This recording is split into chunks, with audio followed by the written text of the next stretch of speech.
From the Isle of Vancouver to the Labrador Sea, one nation that lives strong and free, where I'm free to be me.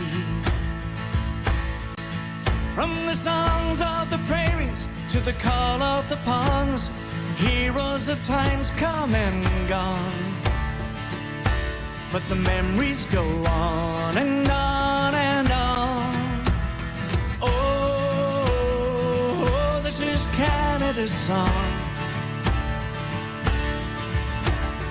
Oh, where my heart belongs, where you're free to be a dreamer, free to be who you are, free to believe in your star, free to go far. Oh, this is Canada's song.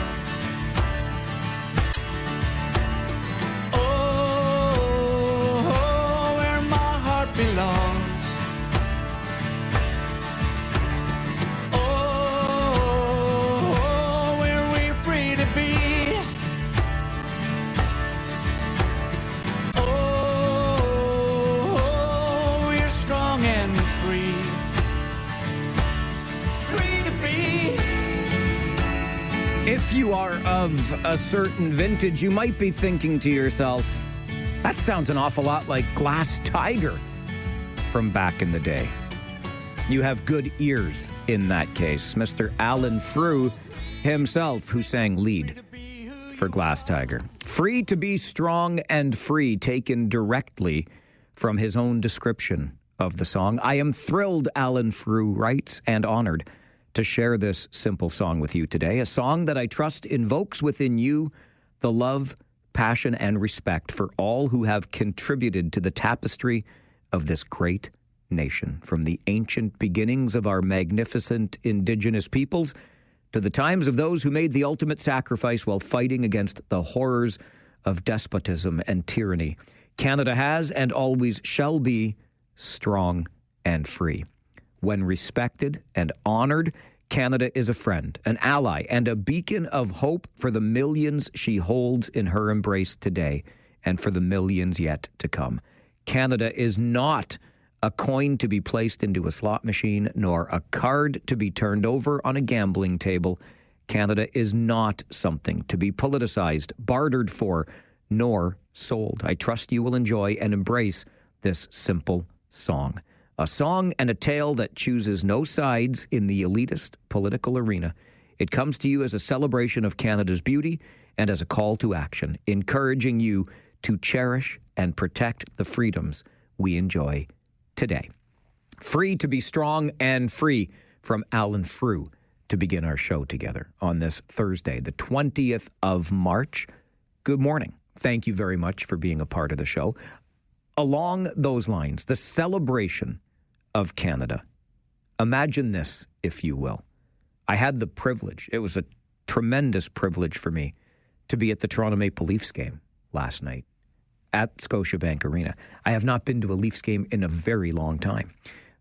The public address announcer introduces the Leafs starting lineup that had not one, not two, but three members of the starting lineup.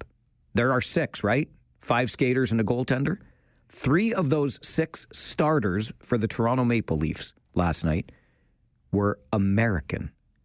Matthew Nyes and Austin Matthews, both from the state of Arizona. Goaltender Joseph Wall, who was terrific last night, from the state of Missouri. So you're in Toronto. You're presumably there to cheer for your Maple Leafs. Half of the starting lineup for your Maple Leafs are from the United States of God Bless America. And the U.S. national anthem comes on, and what happens? The boos rain down. Never, Toronto Maple Leafs fans, have you sounded dumber than you did last night. What a dumb thing to do. Dumb, dumb, dumb, dumb. Half of your starting lineup from America, but you're going to boo their anthem. I cannot understand the dumbness of such an action. And so, connected to that, bravo, City of Kitchener and Mayor Verbanovic, when asked if you, like in other cities, and Cambridge has also made clear that it's not going to be taking down American flags, Waterloo too, because we've seen that in some municipalities. Kitchener Mayor Barry Verbanovic quoted in this morning's Waterloo Region Record, "We have many Americans that live in our community. There are dual citizens. We also have many people in our community who work for American companies, one of the biggest, obviously, Google. I think it's important that collectively we continue to show respect to those individuals and fight the tariffs through business decisions." Can I get an amen? It's not the fault of our neighbors. It's not the fault of the people playing for the hockey teams we cheer for. Our beef is with the U.S. administration. And to tie a bow on it with another hockey connection, you know, at the Kitchener Memorial Auditorium, the Rangers have a tradition of raising the flags and making visible the flags of the players on their team from nations around the world. So what do we have right now? We've got a Slovakian flag. Thank you, Jakub Kromiak. We have a Finnish flag. Thank you, head coach Jussi Ahokas. We have an American flag. Thank you to the players on the Kitchener Rangers who are American-born. And we have the Canadian flag. And as Joe Birch, the chief operating officer of the Kitchener Rangers, says, this is part of who we are and part of making those players feel part of our hockey club and the community and to help them feel at home. Good guy right there, that Birchie, let me tell you. Birchie's a good guy. That's the way it should be done. Stop with the absolute nonsense of booing the anthem, you dum-dum. All right, to your Farwell Show 5 for this Thursday morning. Number 1, make it 3 goals in 2 games for the greatest hockey player to ever live. And you know who that player is, right? It's Austin Matthews, initials AM, which means we get a little AM on AM radio in the AM part of the day. Leafs win the draw. Marner down into the corner. Matthews centers, they score! Tipped in front of the net. Nyes was there. But did it go off a Colorado player? Yes, it'll be Matthews' tally. And the Leafs lead it 1-0. Oh, and I was so lucky to be there last night. Have you ever wondered what AM on AM in the AM would sound like if you were in that arena last night? Maple Leafs power play goal, his 27th goal of the season, scored by number 34, Austin Matthews. And the crowd goes wild. Leafs win. The Leafs win 2-1 over Colorado. Number 2 on your Farwell Show 5 this morning. If you don't like our current federal government, you can vote to change it before the end of next month. Reports this morning suggest Prime Minister Carney will call an election on Sunday. That is before Parliament was to resume on Monday. Reports further suggest Election Day will be April the 28th. Number 3 on your Farwell Show 5 this morning. Striking regional workers are picketing this morning at the Transit Operations Center on Strasbourg Road. That's causing some GRT delays. The strike by more than 200 outside workers in the region is into its 3rd week with no end in sight. Number 4, more tariff trouble, this time for Canadian canola farmers who are caught in the crosshairs of a trade war with China. China imposing 100% tariffs on Canadian canola oil and canola meal in retaliation for Canada's tariffs on Chinese-made electric vehicles, aluminum and steel products. China has also enacted a 25% duty on seafood and pork. And number 5 on your Farwell Show 5 this morning, Hudson's Bay. Still waiting to see if it will be granted approval to liquidate its stores. The department store giant was in Ontario Superior Court yesterday, where its lawyers asked for up to 2 more days to resolve contested issues. The Bay has also asked for permission to give interested buyers a chance to bid on the trademark for its iconic stripes so that design may live on. And that is your Farwell Show 5 for this Thursday morning. Your morning wake-up call is coming up. Either you can make it or I will. This is the Mike Farwell Show, 570 News Radio and Rogers TV.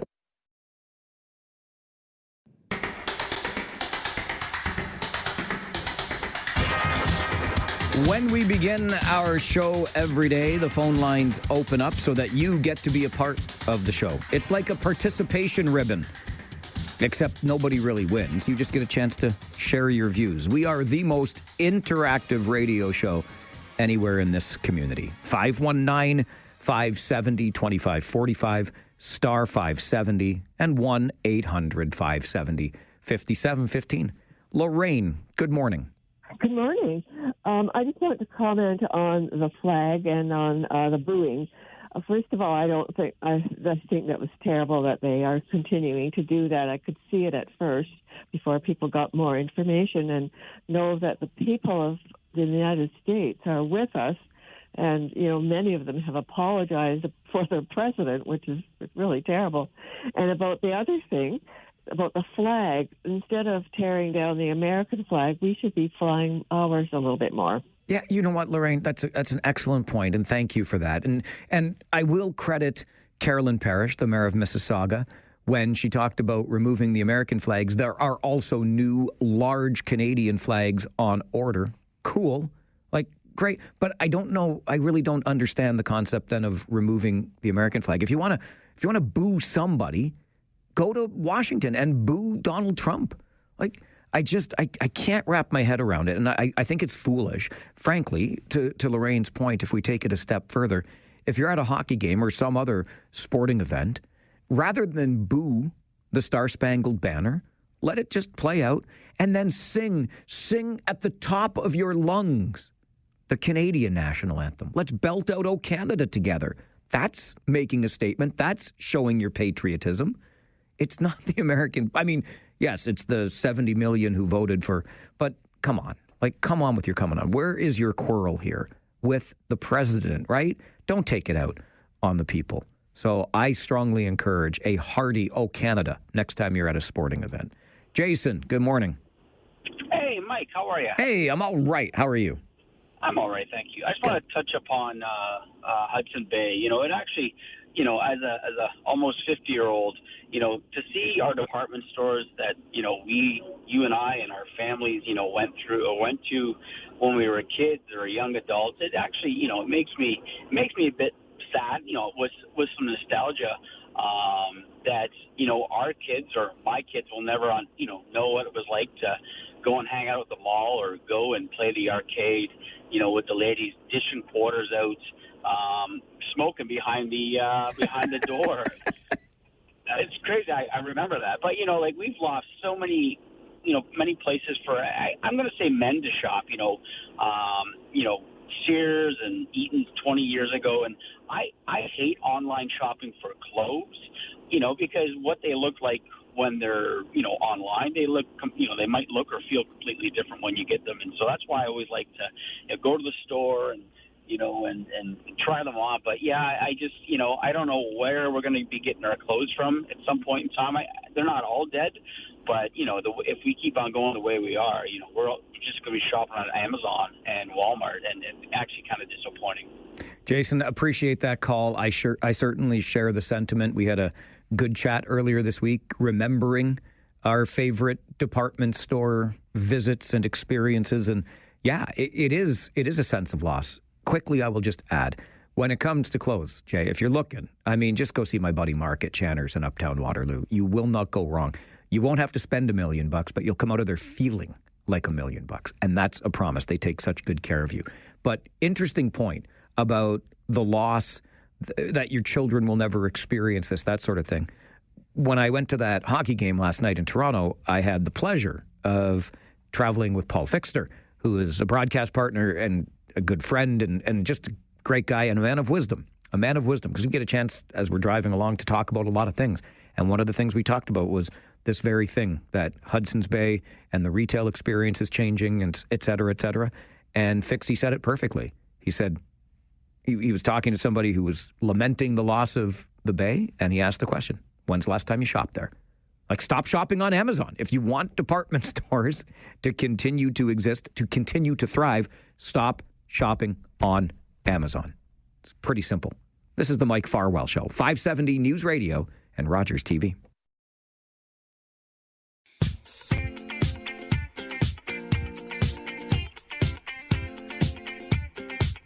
I have a couple of questions about our public school board, and I can see you rolling your own eyes because I'm sure you also have questions about our public school board. One is, the turmoil that has been created and the disarray in people's lives since Elizabeth Ziegler Public School has had to be closed for the remainder of the year. I know they've got the portable situation and kids will be sent to other schools, etc. But this is obviously an imperfect situation. And look, you got to make sure, safety is paramount.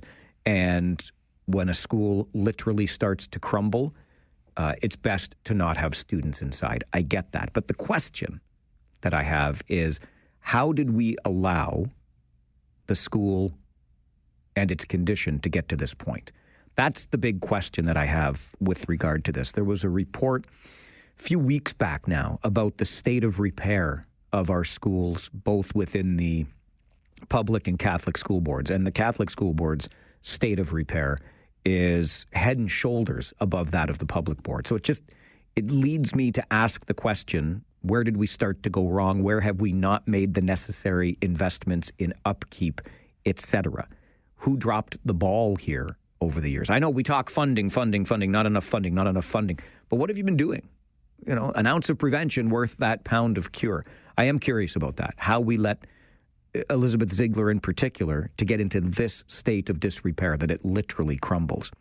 The other question I have around our public school board right now is, as you have heard reported here on 570 News Radio, the board will not move forward with a town hall as part of its consultation process. There will be some consultation with the public as it works on its next strategic plan and maybe re-examines the existing strategic plan, but not to the point that a town hall meeting will be convened or a series of town hall meetings will be convened. And I think that's a real mistake. And I don't have time to share right now the audio that frustrates me from the school board's meeting this week, but I promise you I will find time on the show today to share that, because I still insist that this board of trustees doesn't understand what transparency is and has this sort of condescending manner about it that basically tells us, don't worry, public, don't worry, parents, we know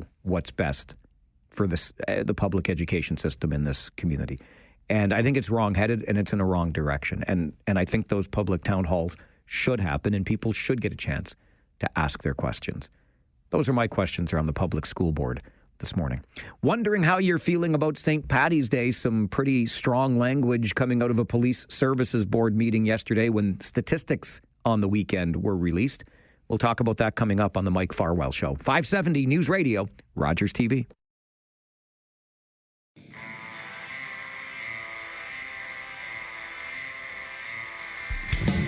The results are in, and by results I mean the numbers of people who gathered in the University District over the weekend on a public street because, that's where they like to party. Charges laid, etc. And some strong language was uttered in response to those results. It all transpired at yesterday's board meeting of the Waterloo Regional Police Service. And we were monitoring that meeting and thought we would share with you this morning what we learned and the strong language that followed in response. So we'll begin by hearing from Regional Police Chief Mark Crowell, who answered the question, how big was that St. Paddy's Day party this year anyway? Our current estimate ranges between 20 and 25,000 at a peak population within that Marshall Street corridor. Also need to recognize that there were many other thousands of students and visitors in the surrounding University District at various points throughout, especially March 15th.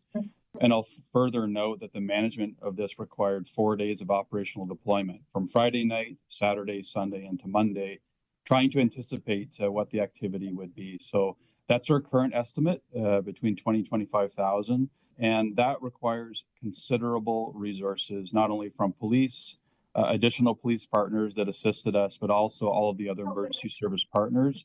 It has impacts on the work that we're doing within that vicinity, but throughout the region, and also into our healthcare system and other community supports as well. So That's the preliminary analysis. Were any of those 17 arrests or charges, were they under any of the new powers?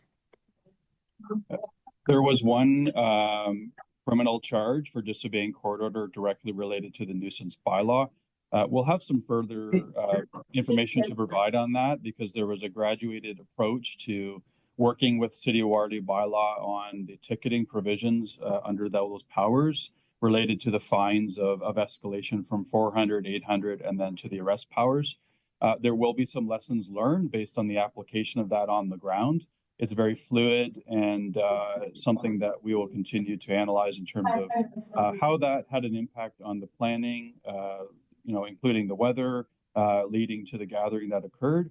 And from an enforcement and application lens, there certainly will be, more to tell. We'll also note that we continue to analyze all types of camera footage that was captured that day to allow us to continue to assess where there are actions taken that might lead to further criminal and other legislative consequences. There's many metrics of success, and I would say, there was no major violent calamity, no high level of injury, but the risk is the same, and we have to prepare anticipating that we not only have to, maintain the highest level of public safety within that university district, but also right across the region. So that's part of the burden of managing any large scale event is anticipating what might occur, but also needing to put all the best practices, the training, and all those, considerations into the approach, and then maintain the highest level of service across the region to ensure that everyone is served the same. So there's certainly analysis to be done. And the injunction component of that will be certainly front and center. Regional Police Chief Mark Crowell answering questions at yesterday's meeting of the Police Services Board when it comes to reviewing that camera footage that may be available to police and perhaps laying further charges. I would just like to point you again to the young man on the 6 o'clock evening news on CTV Kitchener. I think it was Monday night. Injunction smunction.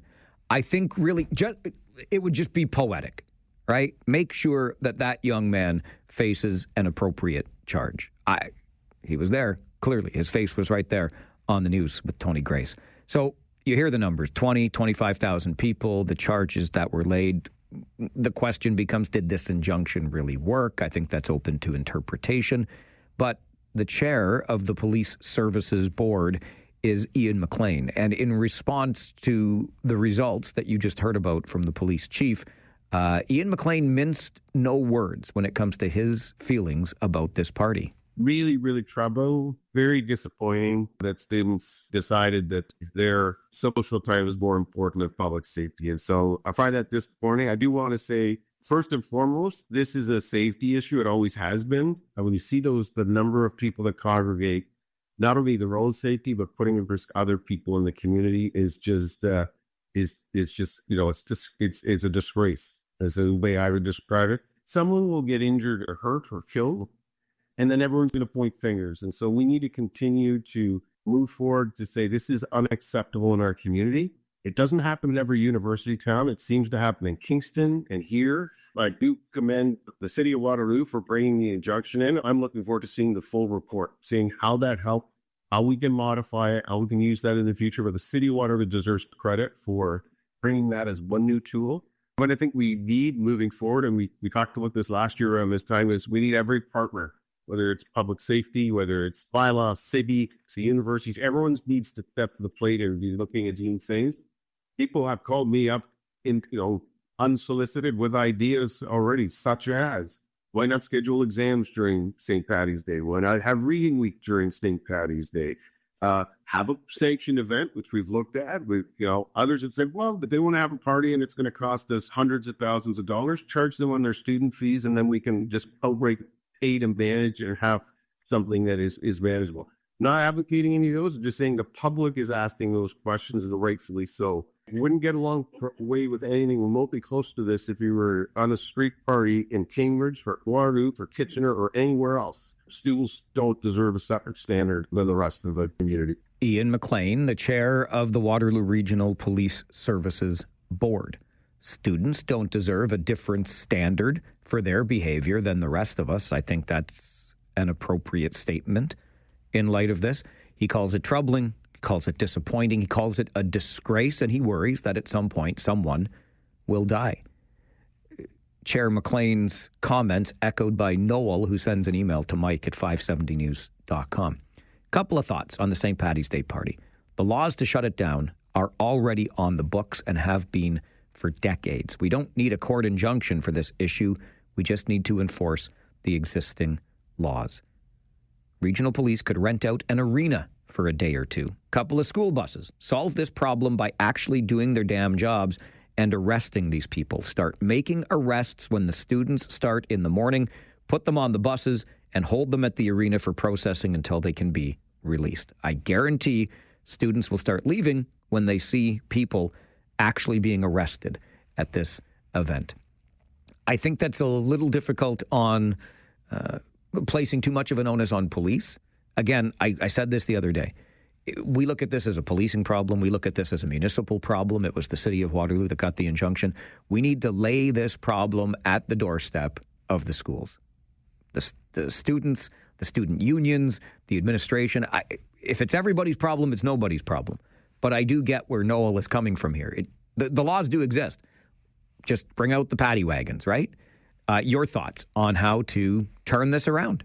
Because it is, in the words of Police Board Chair Ian McLean, a disgrace. Love to hear your thoughts on the Mike Farwell Show, 570 News Radio and Rogers TV. We could schedule exams on St. Paddy's Day. We could move reading week to cover St. Paddy's Day. We could just arrest those darn partiers en masse. We could send bills to the schools. Ideas that are being floated, but none yet, including this year's court injunction, seem to have been successful at curbing the unsanctioned, a.k.a.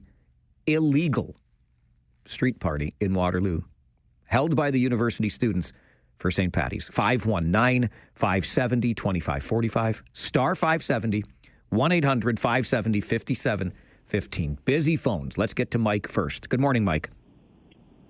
Good morning, Mike. As an alumnus of Wilfrid Laurier University, I have a couple comments I'd like to make. I have been involved in volunteer organizations who put on events and stuff like that. We've had to work with the municipalities involved where we had to prove that we had liability insurance, prove that we had security, prove that we had a safety plan, and all this stuff, and pay permits. Mike, I get all this, and I think we understand that's how it's supposed to work, but the students refuse to do that. Yeah. So what do you do? Right. I would like that student union of mine at Laurier to start organizing and doing stuff. Now, if you or I violated a court injunction or a court order, what would happen to us, Mike? Oh, Mike, exactly. I know the answer to that as well as you do. So yeah. I think what we need now is the police to start enforcing the law. Yeah. And if it means getting the paddy wagons out, tear gas, or water cannon out, then we do it. See, and I get that. I get that heavy-handed approach and the desire or appetite for it. Because this is the thing. If Mike or I violated the injunction or did something like this, what would happen? The thing is, it would be Mike and me and another 24,000 of our closest friends. It's mob rules is what happens here in Waterloo every year. Wendy, good morning. Good morning. How are you? Good, thank you. So I went to Wilfrid Laurier University. When I started, it was Waterloo Lutheran, so that gives you an idea how long ago that was. But St. Patrick's Day was just a day. It was special to me because my maternal grandmother was from Ireland, so that was why it was special to me. But I didn't go out and party and do all kinds of... Right, but so how do we make today's student as responsible as you were? Charge the university money, and maybe like quite a bit of money, and make sure that if the ones that are caught, some of the money comes off of their well, it's going to be a lot more than their university tuition. They probably have to quit to get a job or something like that. I don't know. Yeah, well, I think that applying it to tuition, increasing tuition costs in order to pay for the party, although it was pointed out to me yesterday or the other day, and quite rightly so, tuition has been frozen. So I don't know how you get around that. Just, you know what? I remember a former premier in this province saying he would not raise my taxes, and then he implemented the health premium. So let's just call it a tuition premium. So you pay your tuition, and then you pay your premium to pay for your own damn party. Because I'm sick and tired of it coming out of my taxes. Bob, good morning. Good morning. I just want to say, has anybody mentioned that the students that are charged be thrown out of the school, and any money their parents or they paid in is gone? I like that. Sounds like an easy solution. Hey, if you're charged and the kids know that ahead of time, you're going to have to call their parents and tell them I'm out of school and we lose all the money. I mean, that sounds like an easy solution to me. You know what, Bob? You might be onto something with that too. Make it known up front. These are the rules. If you're in violation of these rules, you do not pass go, i.e. pass classes and graduate. You do not collect your $200 or more back. All of those costs are gone because you have embarrassed the school. And you know, I know Ernie with this email is being a little facetious, but I think he might be onto something. Not the trampling them with horses, but what about freezing their bank accounts? In all fairness, what happened in Ottawa? When the convoy was there and they got to the route of the convoy and people's bank accounts were frozen, what if we invoked the Emergency Measures Act and applied the same? We can figure out who the ringleaders of this thing are. Like, the social media posts are public. Get to the bottom of it. Freeze some bank accounts. Haul some leaders into court. Put them through the ringer. I think Ernie, as facetious as he might be attempting to be with this email, might be onto something. This is the Mike Farwell Show. We're trying to curb the St. Paddy's Day party. Let's freeze those bank accounts. 570 News Radio and Rogers TV.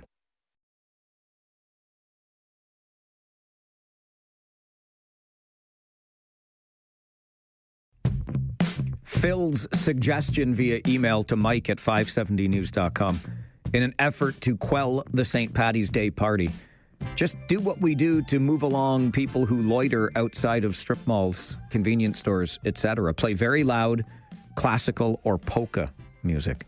It's been known to work. I don't know if it'll work with a crowd of this size, but I get it. You remember that tone that apparently, too, that we talked about emitting over speakers at malls and stuff, that didn't impact older people because our ears couldn't pick up the range anymore, but it was like this buzzing sound that was supposed to really be a nuisance to younger people. So you'd play that over the speakers and only they could hear it, like a dog whistle. Anyway, let's go back to the phones. Brian, can you help us solve the St. Paddy's Day problem? Yeah, what I think we should do is I think you should figure out how many students go to all the colleges and universities around there and take the debt that the police charge and divide it equally amongst everybody and call it an activity surcharge right off the top at the start of the year. You know what, Brian? I think you're onto something there. Everybody pays. Yep. And I've heard that, like, people, why are you punishing the students that don't go for the students that do? Because it's your party. It's a student party. If you don't want it, then maybe they can police themselves, right? That is correct. Brian, I like the idea. Thank you very much for the suggestion. It's a surcharge. Jim, good morning. Good morning, Mike. How are you? Excellent. Thank you. And you? If I was any better, I'd be in trouble. Like a student in Waterloo today. Well, you know, I have sort of two suggestions. Number one, charge them. If they want to go to a party, rent a field somewhere and charge them, for example, $50 a head. If they want to get in, that way you're getting the money for the rental of the field. Okay? Yep. And number two, bring in a bunch of buses and put vinyl on the side of them that says arrest bus. So you can see if they step out of line, they're going to end up on the bus. And I think those two things would be deterrent, and I think it would just control it a little better. You know what, Jim? I like the arrest bus idea. I really do. But I think Brian's activity surcharge might just be, and it's the perfect way to characterize it, right? Think about this. Think about when students vote on the universal bus pass, right? That gets applied to their student fees. And then those students who aren't taking transit are like, well, why am I helping to subsidize the students that do? And it becomes controversial, even though in the big picture, I think the UPass is a pretty good idea. It's a good deal, and a lot of students do take transit. But to further Brian's point and connect it to the UPass quote-unquote controversy, well, you get the UPass pushed through and it goes on to the student fees. It's an activity surcharge because you know what? When people come to Wilfrid Laurier University, they go to the party on Ezra and Marshall, etc. Activity surcharge. You pay for it because I'll tell you what, if it's one thing that's clear to me, taxpayers in Waterloo Region are sick and damn tired of paying for your damn party. There's my old man shaking fist at cloud for a Thursday. I'm going to get you to the 570 News Center for an update. And then let's talk about addiction and specifically how we are helping those who are suffering from it. Because the province promises HART hubs, but we ain't got no funding. And, oh yeah, those CTS sites are closing up. This is the Mike Farwell Show, 570 News Radio and Rogers TV.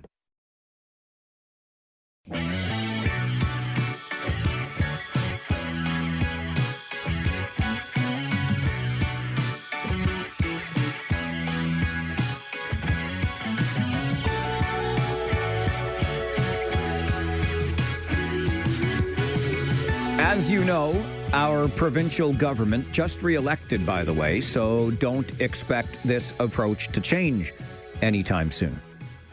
This provincial government has decided on the direction of HART hubs, homelessness and addiction recovery treatment hubs. These hubs will replace CTS sites in communities where those sites were too close to schools, childcare centers, etc. That has led to the closure of such sites, CTS sites in Kitchener, Guelph, where HART hubs will eventually take their place. So how are we doing with our progress towards that goal, getting the HART hubs in place of the now closed CTS sites? Tara Groves-Taylor is the CEO at Community Healthcare in Kitchener-Waterloo and joins us for a conversation. Tara, good morning. Good morning. Where are we at in Kitchener when it comes to the opening of a HART hub? I guess I would first comment that the HART hubs will not replace the safe consumption sites. I think that's not a realistic goal. We know that they were serving a population that will no longer be served, and it will create a gap. And so I just want to make sure that we're not sort of falsely putting out that it will be a straight replacement. That would be my first comment. Okay. Sorry. Well, I mean, no, that's fine. But I mean, this is clearly the direction the province has moved. It says CTS sites are gone and HART hubs are here. Absolutely. Yeah, but that's how it's out there. Yeah. Yeah. Okay. Fair enough. So when it comes to our HART hub, where are we at? So we are poised to open on April 1st. We will not open with a full offering of services on April 1st. It will be a gradual building of services, but we will ensure that people are able to contact someone in regards to HART Hub on April 1st. They could walk in and talk to a care coordinator or an intake person on April 1st. They would have access to a rapid access addictions medicine service on April 1st, as well as places and spaces that potentially folks currently go will continue to be able to go and also refer themselves into HART Hub if they're at that sort of change readiness point in their lives. So I think your point, Tara, on this not being a straight line from a CTS site to a HART Hub is very well taken. So what are the differences here? What might be lacking from where we're coming from with CTS to where we're going with HART? I mean, safe consumption sites, there's different perspectives, obviously, on safe consumption sites, which has led us to the place of closure in some of our communities. I personally believe that people who access a safe consumption site are in their change journey to the point where they decided to keep themselves alive by injecting drugs in a safe consumption site. So that option of going to a site where there are staff who can check their drugs, who can observe them while they're taking their drugs, and who can turn around an overdose if that is to happen, that service obviously is the key component that is not in HART Hub.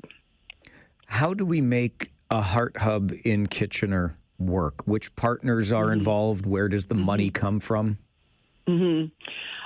So, as you very well know, we are a very unique region here in Waterloo, and there are a lot of very dedicated, committed, and passionate service providers in Waterloo who are already either directly providing services that, certainly work with the HART Hub, or will now directly be part of the HART Hub. And so the approach that we decided to take, and early on was taken with the region and Sanguin when this announcement came out, was to look for leads for HART Hub who would be able to leverage the already partnered and collaborative services that are happening in Waterloo Region. And so here at Community Health Caring and at House of Friendship, both of us who are the partners in the HART Hub delivery model believe strongly in that notion of partnership.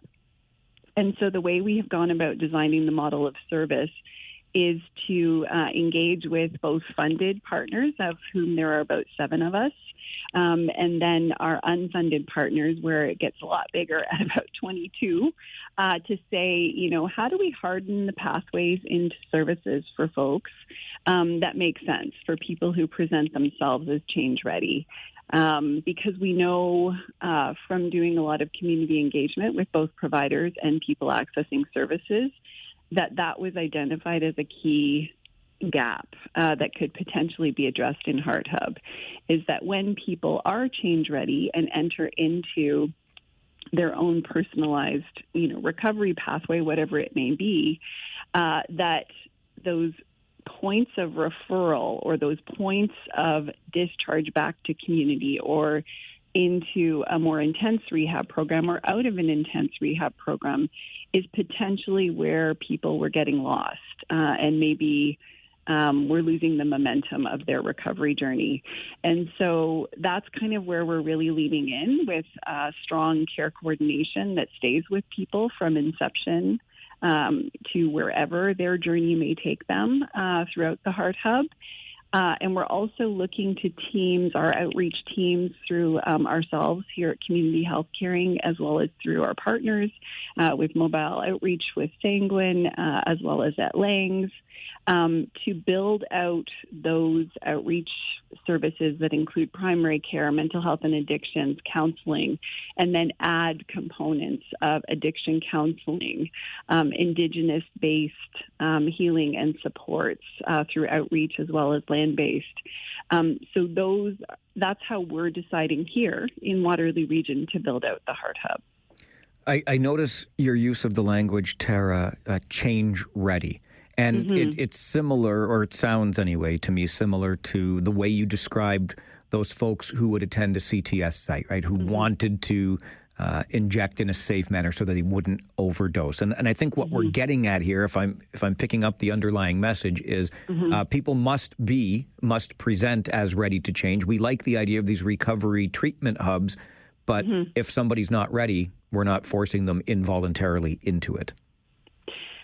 No, we're not. What we know about addictions is that even when you are ready, statistics demonstrate that it could take you up to 7 tries to be successful if you are successful. And so the notion of trying to force someone into a point of recovery doesn't seem achievable in any model. And frankly, I don't know if it should be.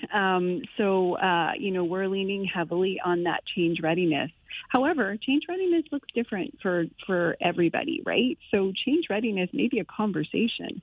It may be entering into, a relationship with a primary care provider that then turns into a conversation about stabilizing. So I think change readiness can be many, many, many different things. And that's what we're really trying to make sure that we incorporate and capture, even if it's just, having a meal, accessing a shower, doing laundry, and having people at those places and spaces who are ready to have that conversation when they're ready. I think another key component that was missing is, crisis beds and transitional beds that allow for people who are trying to address their substance use, either initially or upon discharge. And so, of course, the transitional beds are a key component of the HART Hub as well. Tara, I really appreciate your time on the show this morning. Thanks very much for being here. Thanks so much for having us. We really appreciate it. Take care. You too. Bye-bye. Bye. Tara Groves-Taylor is the CEO at Community Health Caring Kitchener Waterloo, our HART Hub. Within 2 weeks, April the 1st, ready to open. Not a straight line, though, from a safe consumption site, which in Kitchener will close, which in Guelph has closed. These HART Hubs meant to replace. A lot of collaboration going on with existing agencies. All of the funding promised by the province not yet trickling down. I've got thoughts around this, particularly how it is we are going about the business of helping folks. I'm sure you do too. Let's share those thoughts together. Your comments, ideas, always welcome on the Mike Farwell Show. This is 570 News Radio and Rogers TV. So the approach that we decided to take, and early on was taken with the region and Sanguine when this announcement came out, was to look for leads for HART Hub who would be able to leverage the already partnered and collaborative services that are happening in Waterloo Region. Tara Groves-Taylor is the CEO at Community Health Caring Kitchener Waterloo, joins us to talk about our progress towards the ultimate opening of that HART Hub, which will happen on April the 1st, but it will be a scaled down version because we're still working on all of the funding issues, some of the delays that were associated with building out the HART Hub to make it as effective as possible. But once it opens on April the 1st, then it will scale up from there. As you know, the HART Hub, though not a direct line, as Tara quite rightly points out, but the position from this provincial government has been safe supply sites are not working. They're causing harm to the neighborhoods where they exist. We are instead moving forward with this HART Hub, homelessness and addiction recovery treatment model. Whether or not that works, I mean, it's less than $500 million. I know I say that like it's nothing. It's so much money, but less than $500 million in funding, not nearly enough beds based on what we know is needed, but a different approach to dealing with the addiction, substance abuse issues that we see very visibly on our streets everywhere we go, in this community and elsewhere. 519-570-2545, star 570 and 1-800-570-5715. I struggle mightily with this based on that visibility that we just talked about, what we see on our streets on a daily basis. I grew up in this city. From the time I was a wee lad until this very day, I've been walking the streets of Waterloo Region, and never have I ever seen things as bad as they are today. There has been exponential growth, it seems, in the last 10, 20 years in issues of homelessness and addiction. What happened? I mean, we could go into all kinds of things about the cost of living and the reliance on substances and pharmaceutical companies essentially addicting us to those drugs, etc.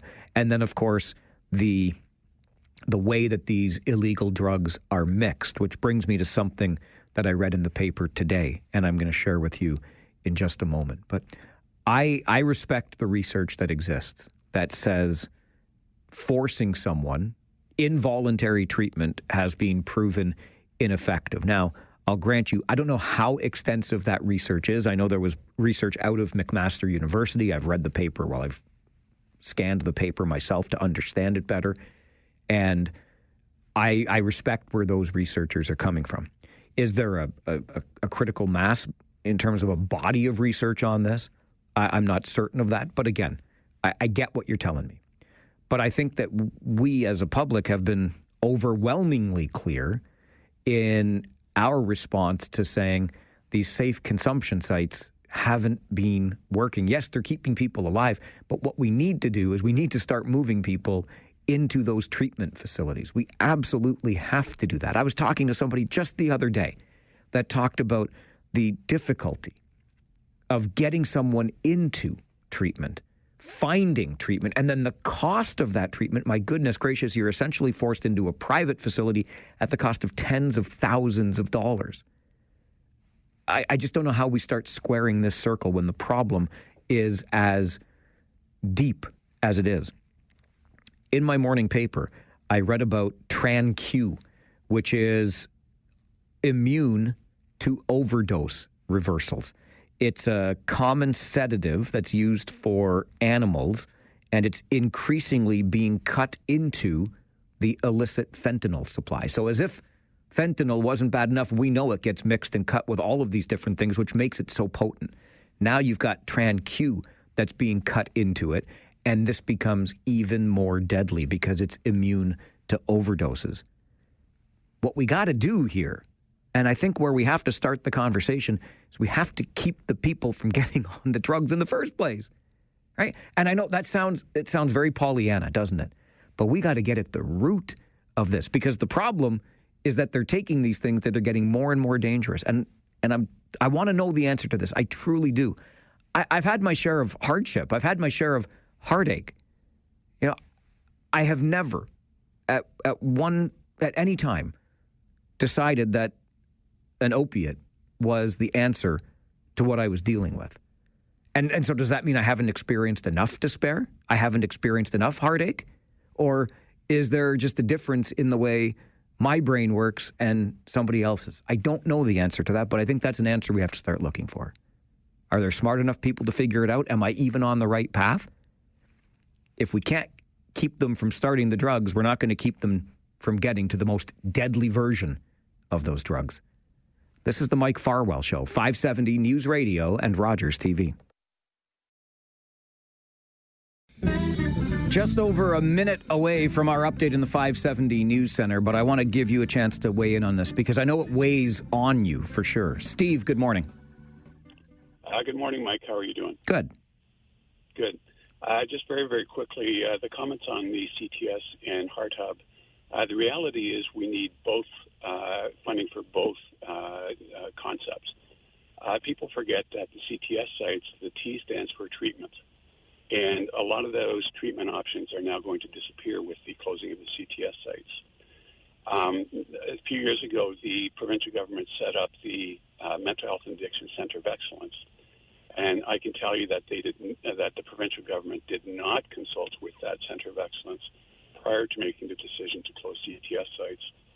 Strictly an ideological decision, unfortunately. The reality on where we need to head in terms of fixing the problem. Oh, and by the way, CTS sites were never set up to fix addiction issues. They were there to keep people safe. For sure. But so, and Steve, I'm running fresh out of time here. But the T being for treatment, we have to find numbers then of how many people got diverted to that, don't we? Well, but my point is we need a multi-pronged approach to this, both upstream, current, and certainly downstream for those that are really struggling, including my son who passed away from addiction last June. I'm so sorry to hear that. No worries.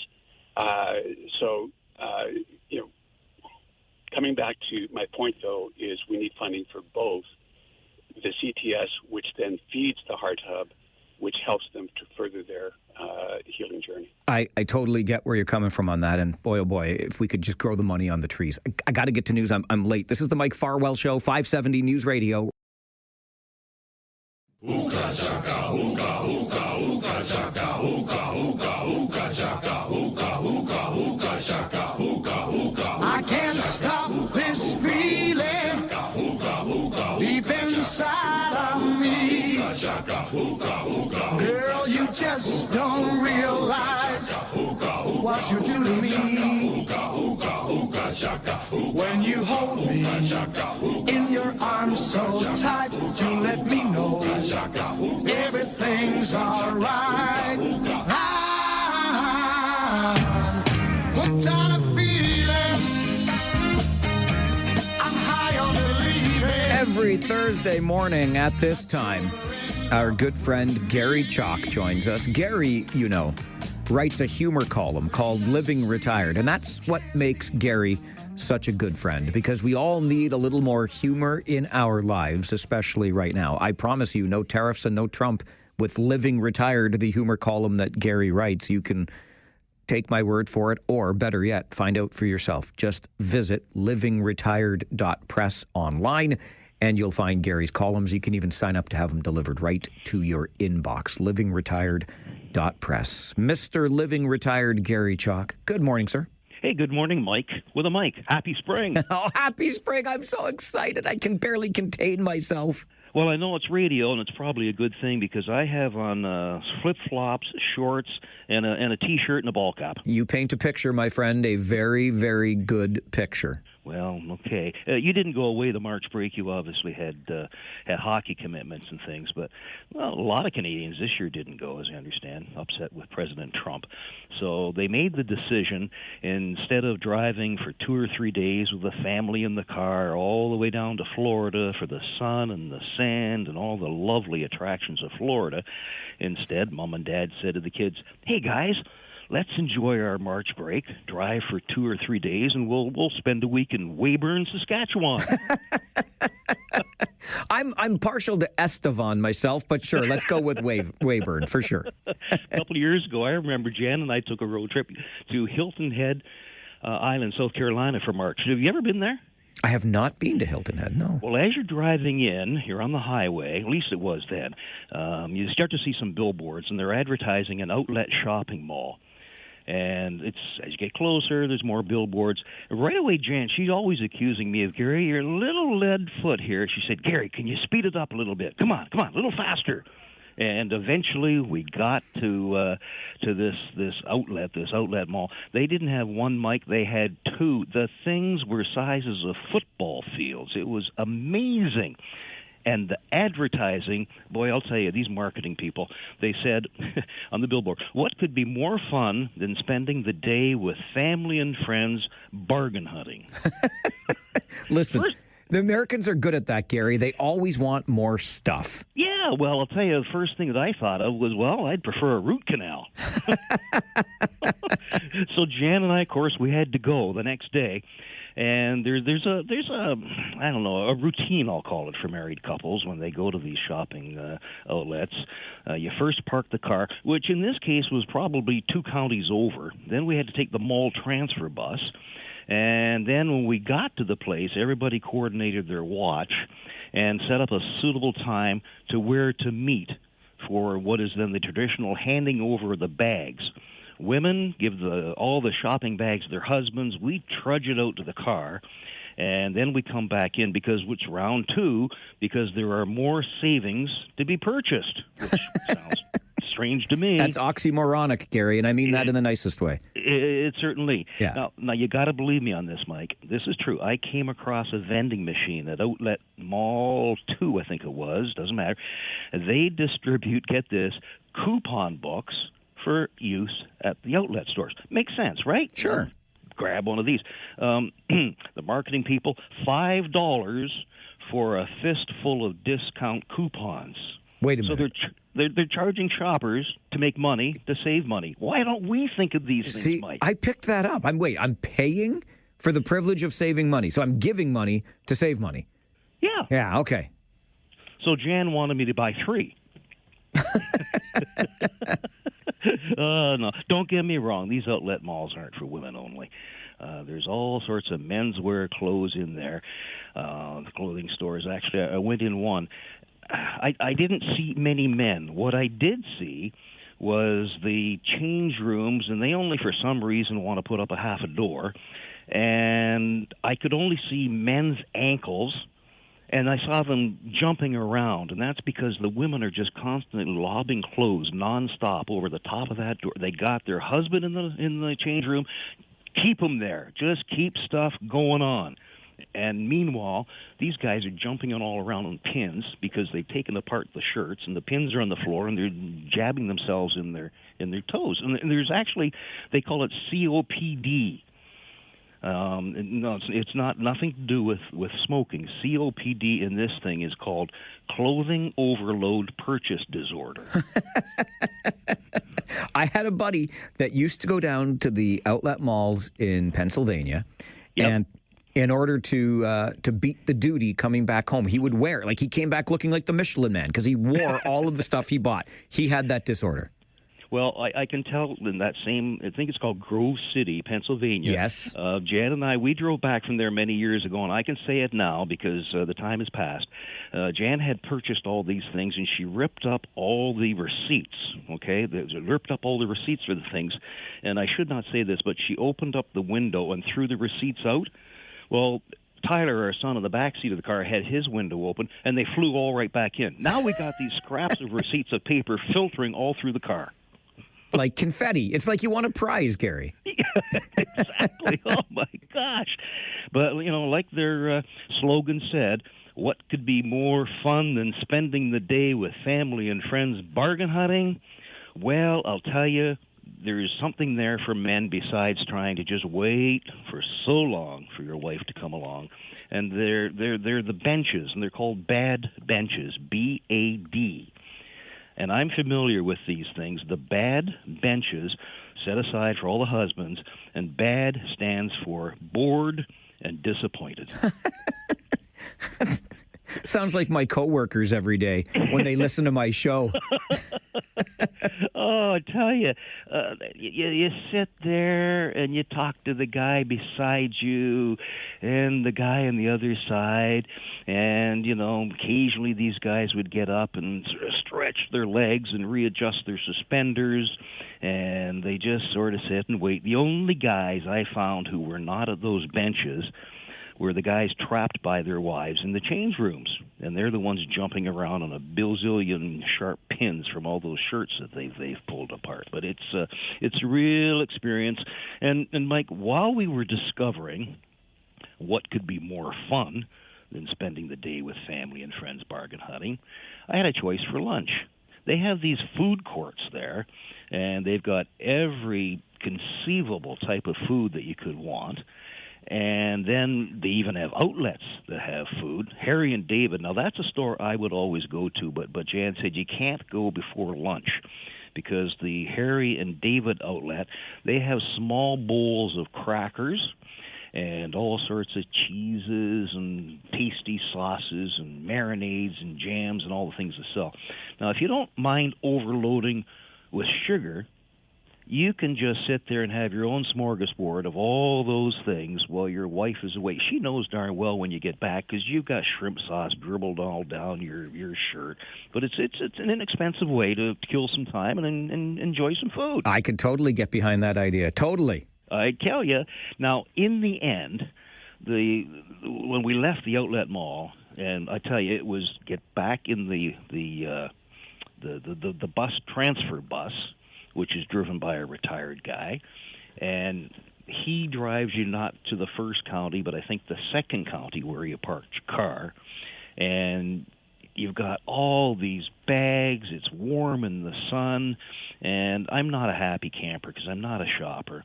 And Jan turned to me and she said very wisely, she said, Gary, you're the poster child for a husband who is mall content.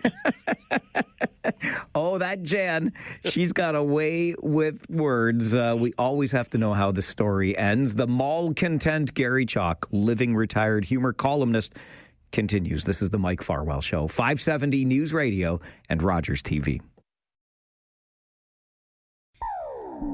Every Thursday morning, 10:30, Gary Chalk joins us to talk Living Retired. Gary writes a humor column by the same name, and you can find it for yourself online, livingretired.press. Sign up for the newsletter while you're there, and the Living Retired column will be delivered directly to your inbox each and every week. Gary, we left you with the excellent words of your wife, Jan. You are a mall content, but you survived bargain hunting with your family in the United States. I reluctantly ask now about this new social movement that you have identified sweeping our world.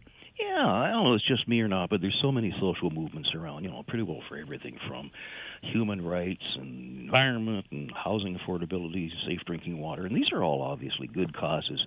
But I think eventually as a society, we need to acknowledge we've reached the point where we're down to our, maybe last social movement, which would probably be a social movement advocating for more social movements. Right? Absolutely. Yeah. Now, I don't make this stuff up. But this is why I worry. But yes, I know you don't, Gary. Yeah, this is true. Yeah. The latest social movement is, get ready for it, the no poo movement. You see, Gary, are we sure about your impeccable sources again? Well, it's according to all the people that I have working for me here at the Living Retired offices here. The no-poo movement, really, though, Mike, it's nothing to poo-poo about. When I first heard about it, maybe some of our listeners, their mind probably conjured up some sort of silly bathroom humor or some nut bar mounting a movement to ban slow closing toilet seats or whatever. But the no-poo movement is a thing. So let me explain it. I'm sure you're just at the edge of your seat. I very much am. Yes, I'm right there. Okay, here's the poop on the no-poo movement. The no-poo movement is about forgoing using shampoo when you wash your hair, which, doesn't matter to me. I won't get my dander up. But there are people, the no-poo movement people, who figure going no shampoo can eventually lead to more balanced oil production for your scalp, which is beneficial. Now, the dermatologists have weighed in, and they seem to be united in saying that if you do wash your hair using only water, you can experience some issues and come up with eventually something that they called seborrheic dermatitis. Seborrheic. Now, when I hear that word seborrheic, it should lead all of us to immediately turn on some cable TV channel and get to one of those commercials where they instruct us to call your doctor to see if seborrheic dermatitis is good for me. Yes, right. That's what you do. Now, I got to thinking about this thing. My background is marketing communications, so I was thinking as a communications guy, if the no-poo movement were to hire me, they'd need a slogan. So I thought, how about no poo, your due? I see what you did there. Okay, yeah. Okay. And on the other hand, if the poo people hired me, my slogan I would get them is, give your due its due. Uh-huh. Okay. You got that? Yeah, I got that one. Yeah. Okay, so where are we now with the no poo movement? Well, it sounds like a sham to me. Oh, dear. It comes down, there's two camps of people. Mike. Okay. On the one side, we have the poo people. The other side, we have the no poo people. Gary, are you trying to set a record for the number of times we say poo in one segment? Well, all I can say is it's a classic standoff with each side menacing the other. They're pointing hair dryers in people's faces, and some extremists, they're well, excuse the term, they're pulling the hair out. So I'll stop it there. My last thought about the no poo movement is this, Mike.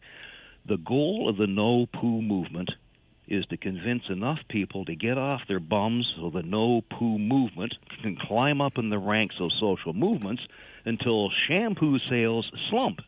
And at that point in time, the no-poo people will chant, "We are head and shoulders above the rest." Ah, very well. Bravo, sir. Bravo. That is the kind of finish I was looking for. Brought it across the finish line. Mr. Chalk, as always, I cringed, but I also chuckled. Thank you, sir. Have a great week. Bye, Mike. Bye, Gary. Gary Chalk.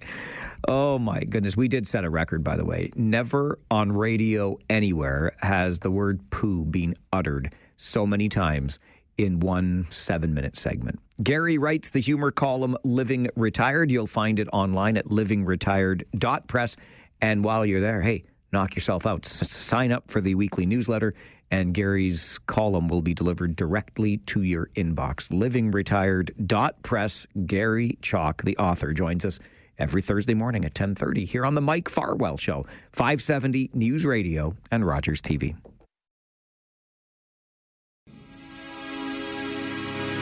I mentioned to you at the beginning of the show today that I had the utmost pleasure of being at Scotiabank Arena for the Leafs game last night. Haven't been to a Leafs game in a long, long time. It was great.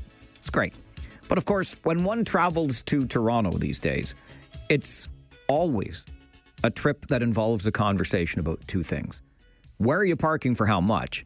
And how long did it take you to get there, right? Because we know what a nightmare travel between the region of Waterloo and Toronto has become. I cannot for the life of me understand why, in all of these many decades that travel has become increasingly nightmarish, we have not improved transportation, mass transportation options between the two communities. There should quite simply be a train that gets you from here to there all day long. There should be, period. All the money that we've spent on the damn highway could have been put into some trains. But I'm here to tell you, I mean, your relief is here. Try not to get too excited.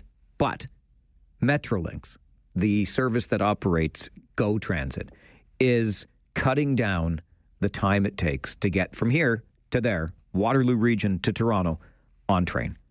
They're cutting it down by 10 minutes. Oh, yeah, baby.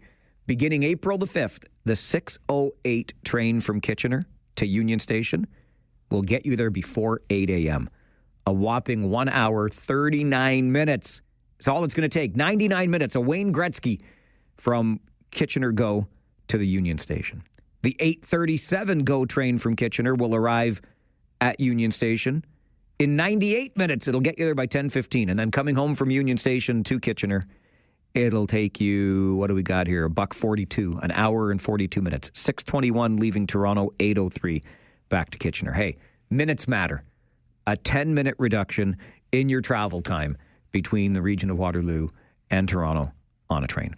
We need all day, two-way GO train service. And by that, I mean like all day. I want it 6 a.m. to midnight. Come on with your coming on. It's ridiculous that we don't have it. We're going to send you to the 570 News Center for an update. And then earlier this morning, I also mentioned some concerns I have with our public school board. And I didn't get a chance to share with you then the audio from a school board meeting this week. But I will get that chance right after this update. And I'd like to know where you're at when it comes to the actions, or perhaps lack thereof, from our public school board trustees. This is the Mike Farwell Show, 570 News Radio and Rogers TV.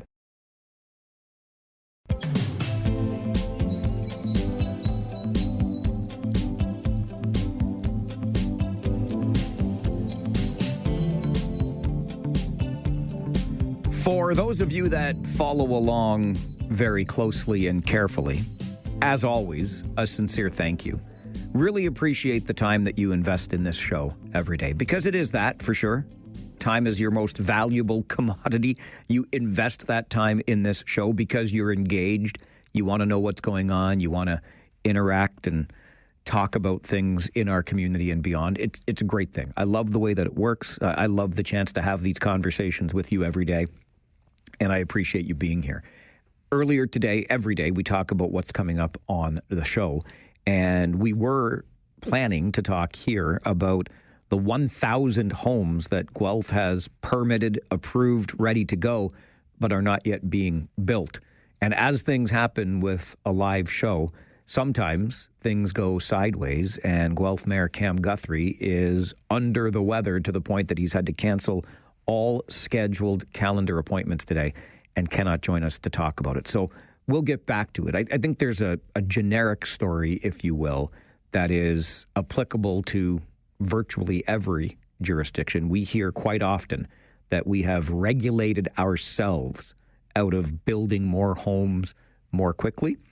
We have a minister of red tape reduction, but I'll just leave that aside. I really do think regulation gets in the way. I also think something that gets in the way of us building homes more quickly is that once they have been permitted, approved, etc., there is no incentive for the builder to get to work. And I think that maybe, just maybe, if we added some sort of sunset clause to their permit, okay, this has been approved now, you have 18 months. I'm just throwing out an arbitrary number. I'm open to discussion on this, but you have 18 months to get going on this project, or we're turning it back over and the land gets sold to the next person who will build it now because we need to get housing built quickly.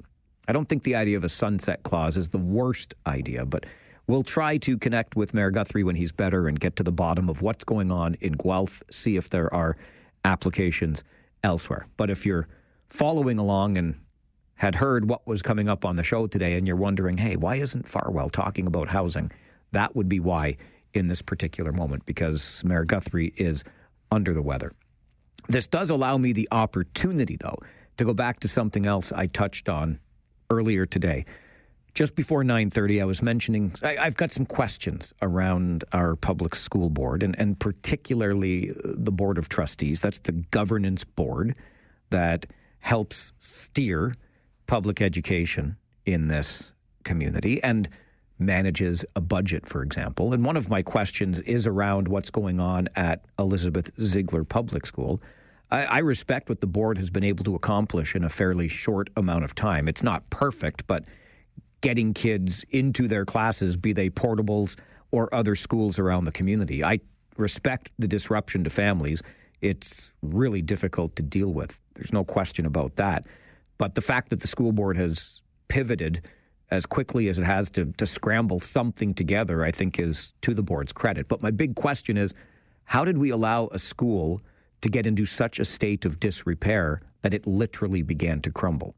I worry about that a little bit, and I think it's a question that needs to be answered by the board. One of the other questions that I think needs to be answered by this board, and again, I'm talking about the elected trustees, I would like to know what their definition of transparency is, because I don't think this board is transparent at all. And I still am frustrated by the sudden disappearance / dismissal of former Director of Education Jiwan Chanaka without one peep as to what happened. I recognize and respect an individual's right to privacy, human rights, personnel issues, etc.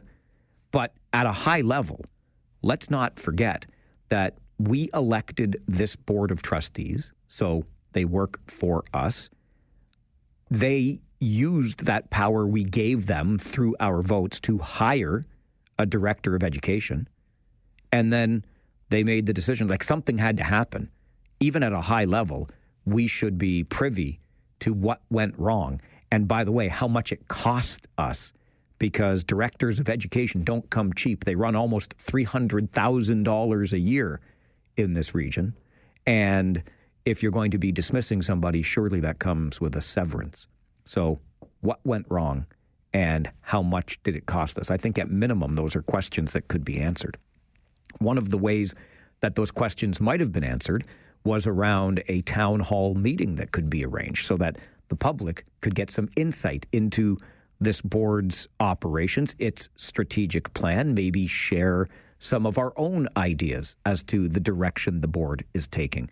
And Trustee Cindy Watson, with our public school board here in the region, was hoping that we could get that kind of input through a town hall meeting. I've never seen so much unrest in this public system that I have seen recently. And so I want some guarantee. I mean, I can make an amendment that we would also receive the statistical information, include concerns. Last time when we did the strat plan, we did receive some concerns, but they were anecdotal. And so there will be the allowance for some more statistical data on the feedback that we get this time around from the board, so that it's not just anecdotal, but there are statistics to back it up.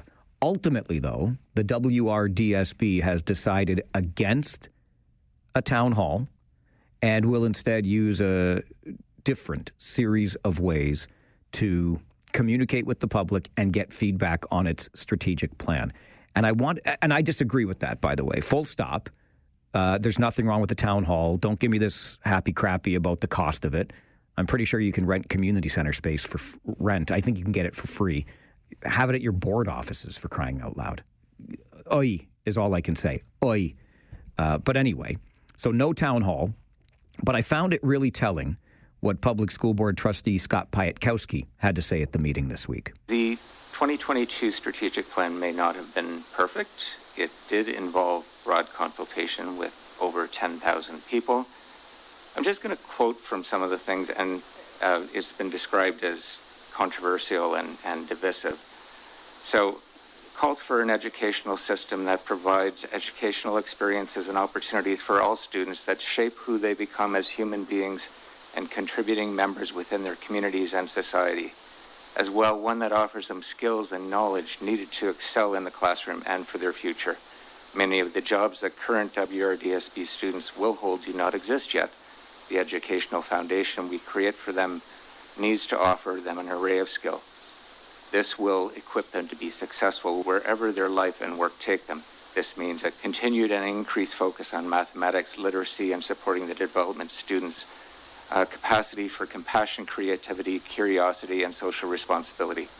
I defy anyone to find anything controversial in those statements. Okay. I find that, I can only be honest with you, I find that a little bit arrogant, certainly condescending. I defy anyone to find anything controversial within this strategic direction. It rubs me the wrong way, quite frankly. And this is typical of a progressive school board trustee, because the answer is always a word salad, right? Let's just stay away from the actual detail, stay away from an actual answer, and just gobbledygook some word salad out there. Yes, these are all lovely things. But what we need to get at, and what I think a town hall could help us get at, is the how. How are we ensuring that these goals are met? And I think that's what parents are really interested in learning about our public school board. For example, and I will just be blunt with you here, that trustee from whom we just heard, Scott Pietkowski, cheated his way into his role as a trustee when he ran his election campaign. I mean, he used a list from the provincial riding association with which he was associated. It was an illegal activity within a municipal election. And oops, sorry about that. By the way, I still got elected.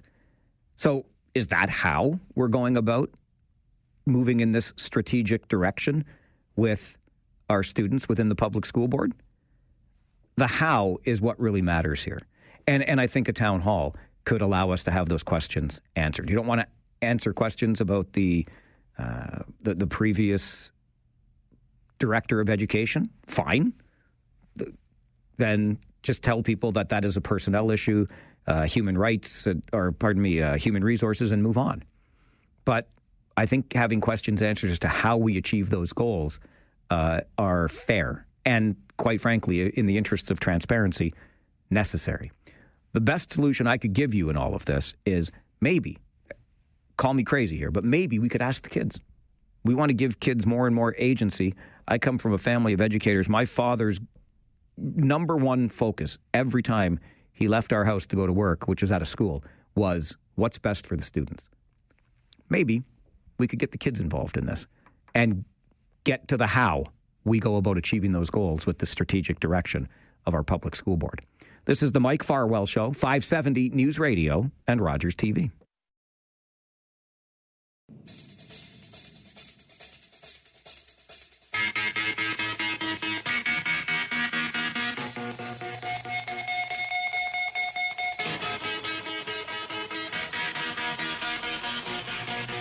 As you may recall from the Farwell Show 5 at the beginning of the show today, and you likely heard during All News Mornings with Christine Clark and Mark Douglas, more tariff troubles for us here in Canada. This time it is our canola farmers who are caught in the crosshairs of a trade war with China. Now remember, we were warned about this when we, Canada, placed a 100% tariff on Chinese-made electric vehicles.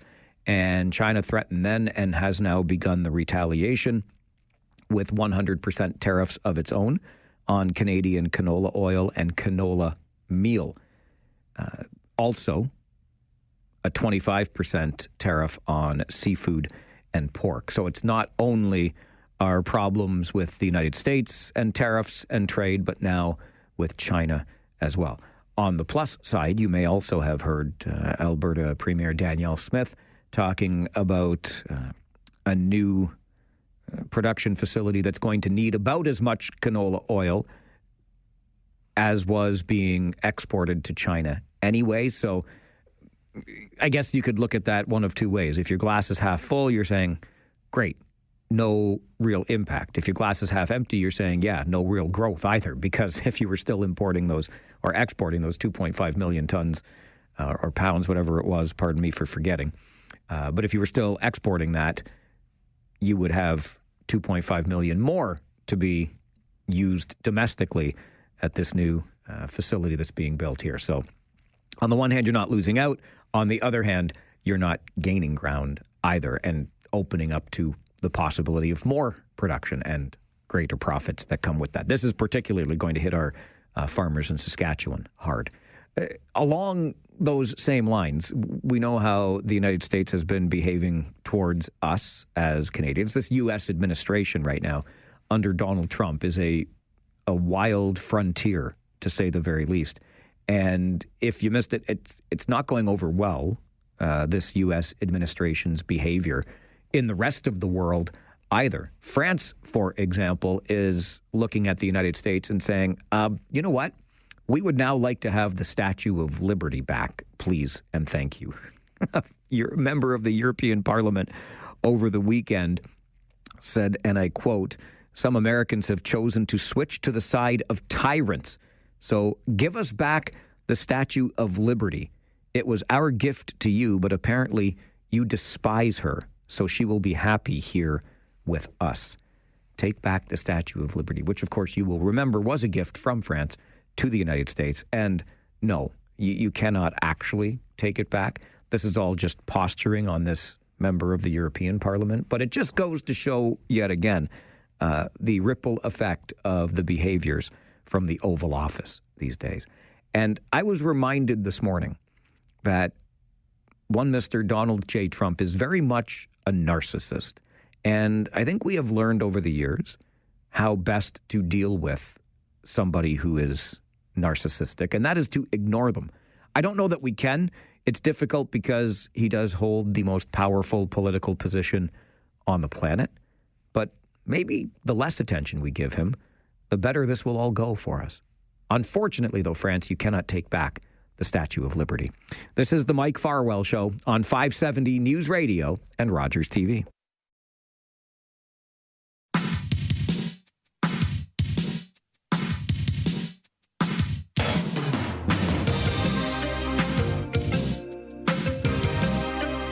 Couple of minutes away from 11:30 and your update in the 570 News Center. And then, as we do every Thursday morning at 11:30, it is the Flipside when we get a chance to take a break from the heavier stuff and have a little bit of fun. And this is the way, I see it going one of two ways today. Let me put it that way.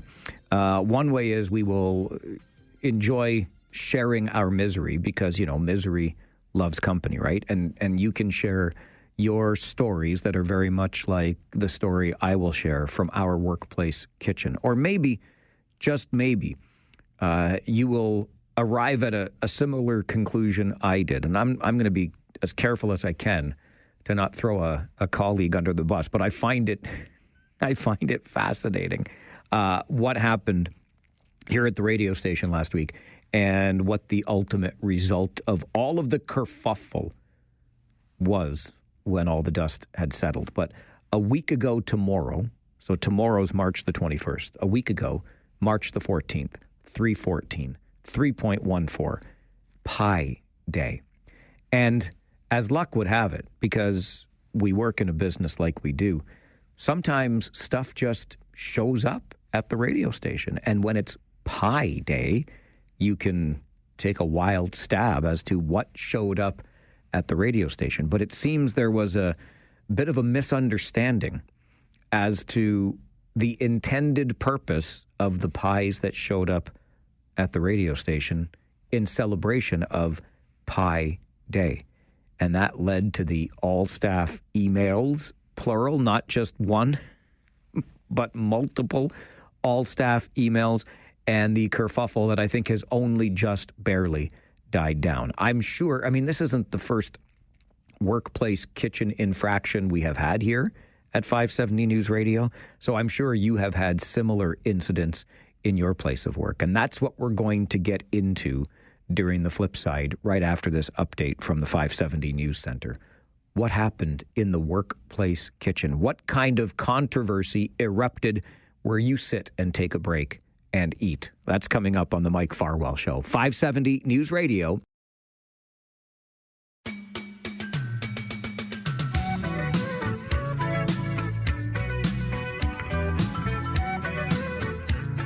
One of my all-time favorite workplace kitchen stories from our workplace here at Rogers Kitchener Radio was my good friend and former producer, Paulie, who one day went to the fridge, took out his lunch bag, opened it up, only to find one of the most delicious sandwiches he'd ever seen. And he thought, wow, my wife, Marnie, must have been in a great mood to pack me a lunch like this today. And he hungrily dove in and enjoyed every little bit of that lunch that his wife had lovingly packed for him, only for him to learn much later on that he had accidentally taken the wrong lunch bag out of the fridge and enjoyed somebody else's lunch that day. He was innocent, he claims. I don't know. He might have checked all the lunch bags for the best lunch before going into the workplace fridge and deciding which one he wanted to eat that day. But it became a running gag about the sandwich thief. And really, I truly believe that Paulie was innocent in all of it. It's still one of my favorite stories. He just crushes somebody else's sandwich, unbeknownst to him that it was not the lunch that his wife had packed for him. Something very similar happened here again last week, and I thought I would share it with you today. And I mean, I think there's something to be said about how this was all handled and how it all went down, and maybe that's part of the conversation. But more to the point, too, I wonder what has happened at your place of work around the kitchen, in the fridge. I mean, have you ever eaten somebody else's lunch by accident? Have they ever eaten yours? Do you put stuff in the fridge that other people help themselves to? Because that's what happened here at the radio station. 519-570-2545. Star 570 and 1-800-570-5715. We want to hear about those workplace kitchen controversies. What happened and whose fault was it? Last Friday, March the 14th, 3/14, was Pie Day, right? The day we celebrate the mathematical beauty that is pi, 3.14. And so, on occasion of Pie Day, 3 pies showed up here at the radio station. And, by the way, shout out to Franny's out there on Highway 7 at Shawn Station Road. Incredible pies. So said those who enjoyed a piece of the pie. The pies show up on Pie Day, which is not uncommon. When certain days or occasions happen, we are very lucky in this business to have some people just send stuff for free. And all the pies said was, Happy Pie Day. So, an assumption, I will grant you, was made. And an all-staff email went out saying, hey, there are pies from Franny's in the fridge for Pie Day. There were 3 kinds. And, you know, they look delicious. They taste delicious. Enjoy, but keep them in the fridge because you'll want them kept there. So we all begin to enjoy the pies for Pie Day until a little bit later, one of our coworkers sends an all-staff email. And let's just say he was less than impressed with the consumption of said pies because apparently those pies were sent specifically for him, his coworker on the station he works for, and his family. Those were that was the purpose of the 3 pies. But here's the thing. There wasn't a sticky note on the pies that said for Farwell, for example, and Farwell's family. There was no indication of that. The pies just said Happy Pie Day, and we get free stuff around here all the time. So the pies were enjoyed, much to the chagrin of the coworker for whom they were actually intended. The funniest part about this, as far as I'm concerned, is that there's still a piece of pie in the fridge. So, I mean, I would have thought by the time the email came out from the actual owner of the pie, or the pie, you know, the person who was to receive the gift of pies from Franny's, I mean, there have been a couple of pieces eaten, but they were whole pies. You can still have what's left of the pie. If there's 8 pieces in the pie and somebody ate 2, I still think you're getting 3/4 of the pie. You could have, I mean, we didn't lick the tin, the pie plate. You could have just taken the pies home. So what, there's a piece or 2 missing. It's a whole pie. And there's still pie in the fridge now. Didn't take them home. Said, go ahead and enjoy my pie, said the all-staff email. Interesting way to handle it. Bottom line is, we ate what we weren't supposed to eat. That is a workplace kitchen foul. There's no question about it. What has happened at the place you work when it comes to the place you eat? The workplace kitchen controversy. 519-570-2545, star 570, and 1-800-570-5715. I want to hear your stories. I want to know, too. Like, come on, there's still a piece of pie in the fridge. The pies couldn't have been that important, could they have? Lorraine, good morning. Hi. Yes, well, this was at work in the kitchen. It sounds like we're playing a game of Clue. In the kitchen with the pie plate, it was Lorraine. Right. Well, and that I worked in the hospital in Emerge, and quite often our lunches would disappear, and the usual suspect, actually it is like Clue, was the doctors. Wait. The doctors would come into the lunchroom and just take people's lunches? Yeah, that was just disappear, and they were the suspects. Did you ever confirm your suspicion? No, we never did. I guess they didn't bother to bring a lunch or whatever, and that's what they did. But if you worked in a hospital, Lorraine, surely there was a cafeteria the doctors could have gone. Oh, yeah, okay. Oh, yeah. Another thing that happened in there, this was my faux pas. I was years and years ago when the microwaves were just coming out, and I had not used one, and I put in something to warm up for 10 minutes instead of 10 seconds. Uh-oh. Yeah, right. And what happened? Anyway, nothing bad happened. It was just charcoal. Lorraine, I love it. Thank you for sharing. It sounds like those doctors were going shopping for free lunches in the staff fridge, which, coming from somebody who is as parsimonious, a.k.a. cheap as me, maybe not a bad way to do it. I'll just go to the workplace fridge every day, see which lunch I like best. And if that happened, by the way, on a regular basis, I would make the most disgusting sandwich, hoping that they take it. Or, I would use some sort of, I'm forgetting the word, but instead of like Nutella, it would be like X-Lax, right? So that they would not have a good afternoon after they ate my sandwich or even took a bite out of it. I don't know. There's got to be some way you could punk them, though, and make sure they never take your sandwich again. By the way, if you're the person that goes shopping for free lunches in the workplace fridge, you can call and tell us, too. You can use a fake name if you want to. Most people use fake names when they call anyway. Jake, good morning. Mike, how are you now? I'm good, and you? Not so bad. So I used to work at a company, and they used to bring donuts in every so often, and everybody knew in the company the Boston cream is for Jake. Do not touch it, or he'll blow a gasket. This is the unwritten rule of donuts at your company. That's right. Okay. Everybody just don't touch it because you will lose a finger if you grab it. Gotcha. So somebody kept taking it. Somebody had the balls to keep taking it. So I finally had enough, and I snuck in a little early in the lunchroom, took the cream out of the donut, and filled it with motor oil. And the Boston cream was never touched again after that. Come on. Jake, are you pulling my leg? I'm not pulling your leg. I believe you would do something like that. I would, and I'm a prankster and I'm spiteful, so do not take my donut or you will be eating motor oil. I love it. Well played, Your Worship. Thank you. Thank you, sir. Good hearing from Mayor Jake today. Oh, that's good. See, that's what happens. And there's the unwritten rule. Don't take Jake's Boston cream. I give you kudos on your taste in donuts, my friend. I certainly do. Sean, good morning. Good morning. This is a kitchen faux pas. This is from many, many years ago. We had a gentleman here who was from Newfoundland. Anyway, he was visiting, and he came back. Did he not bring back some seal meat?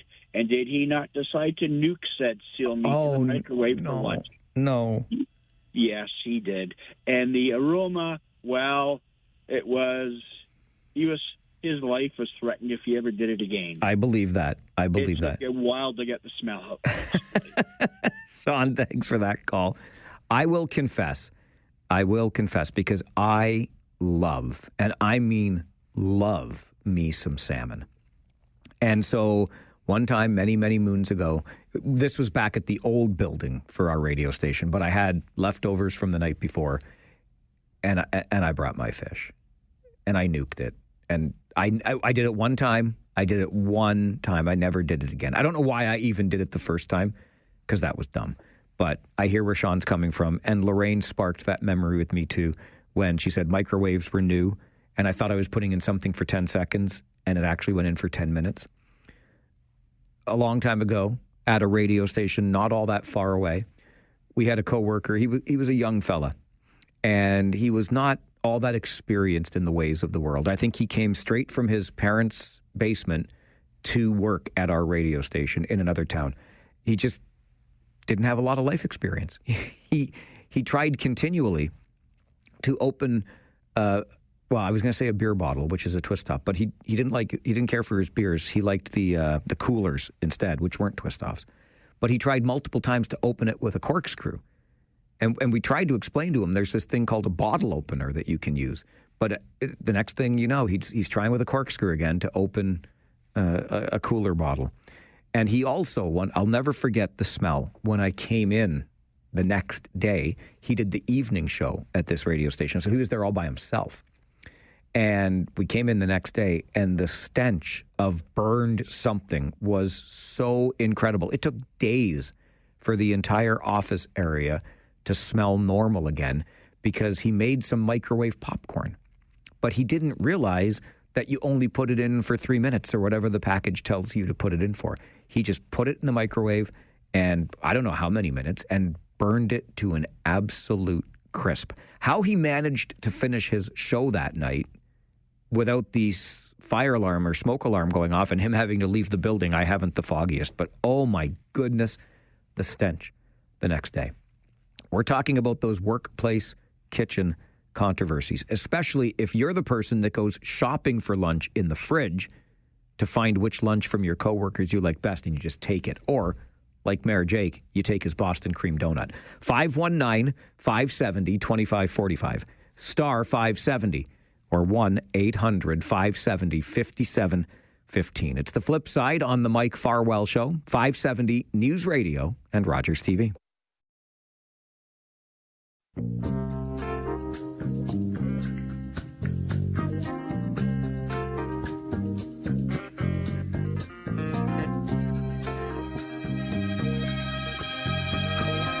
Turns out I'm not the only one.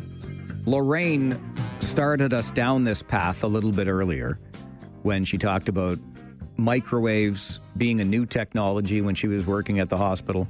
Thought she was putting something in for 10 seconds, put it in for 10 minutes. I admitted to that time, and I don't know why. I don't know why I did it, and I regretted it afterwards. Not because I didn't like my lunch, but I brought in leftover salmon and heated it up in the workplace microwave. That's not cool. And wouldn't you know, I won't name him to protect the innocent, but one of my coworkers popped in here during that commercial break and said, thank you. I'm not the only one. He did it in this building, so much more recently than I did. I did it in our old building before we moved. We were in downtown Kitchener. Now we're here on the boardwalk. But anyway, same thing. And one of our coworkers came in and said, smells like cat food in here, because he also heated up his fish in the workplace microwave. This all started with the pie scandal here at 570 News Radio. Franny's sent some pies last week to the radio station. Unbeknownst to all of us, they were only intended for one of us. They were supposed to go to one of our coworkers, the person that he works immediately with, and he was supposed to take one home to his family. 3 pies, all spoken for. But all they said on them were Happy Pie Day. I mean, that sounds like everybody gets to enjoy Pie Day, thanks to Franny's. So an email went out encouraging people to enjoy the pies, but make sure you put them back in the refrigerator so, you know, they stay as tasty as they were when we first enjoyed them. And then the person for whom they were intended got a little bit upset and said, those were supposed to be for me and my family and my coworker. And quite frankly, it's a whole pie. I mean, I'm not going to try to be unkind to the coworker, but come on, it's a whole pie. You could have taken him home with a slice or two missing. And there's still a slice in the fridge now. I don't know. Share the pie. 519-570-2545. Star 570 and 1-800-570-5715. Asking for your stories about those workplace kitchen controversies. Ernie, good morning. Hey, Mike, I got to be a little bit careful here, but it's with the company I still work for. But we had this boss, okay? And the company would provide free lunches every once in a while, and they still do. And like, this guy was a dick. I hope I can say that. I'm not sure if I can. I think I said it the other day, and I didn't have any qualms about it, so you go ahead. Okay, I'll say it that one time, but nobody, like, this guy was just terrible. He's one of those guys that would just make, it was his goal to make people cry and just disrupt the day as much as he could. He was terrible. Nobody liked it. So anyway, said day, we got all this pizza, and of course, he makes the most money out of all of us in our group. He always, instead of offering it up to any of the team members with kids or families, he takes it home. So I had to go up to the team room for something, and I see that box of pizza by his desk. And I'm like, well, you know what? I could do the typical spit or lick it or whatever. But I'm like, no, I want him to know. So I took a bite out of every single slice that was left. And I was risking my job potentially, right, doing this. I know it's fairly new. But I went back to the floor, and everyone's like, man, whoever did that is a legend. That's so awesome. He's so mad. He's trying to figure out who it is. He's checking cameras. I was nervous for a bit, but I got away with it. And I became a legend in a sense a bit for doing that to that boss. Ernie, that is very well played, my man. That is very well played. So, thanks. Nice job. Thanks for the call. Good to hear from you today. You know, that was brought up in the email exchanges that went on back and forth here. I've been honest about this in the past. Getting into broadcasting, radio broadcasting particularly, is not the most lucrative career choice. You eat a lot of mac and cheese. My thing early on was Chef Boy RD. Get it for 69 cents a can at the old Save On Foods in Salmon Arm. Let me tell you, ate Chef Boy RD up the yin-yang. Mac and cheese. And our instructors at college warned us about this. They said, you're not going to make a lot of money, and you're likely going to have to move to a different part of the world to start your career.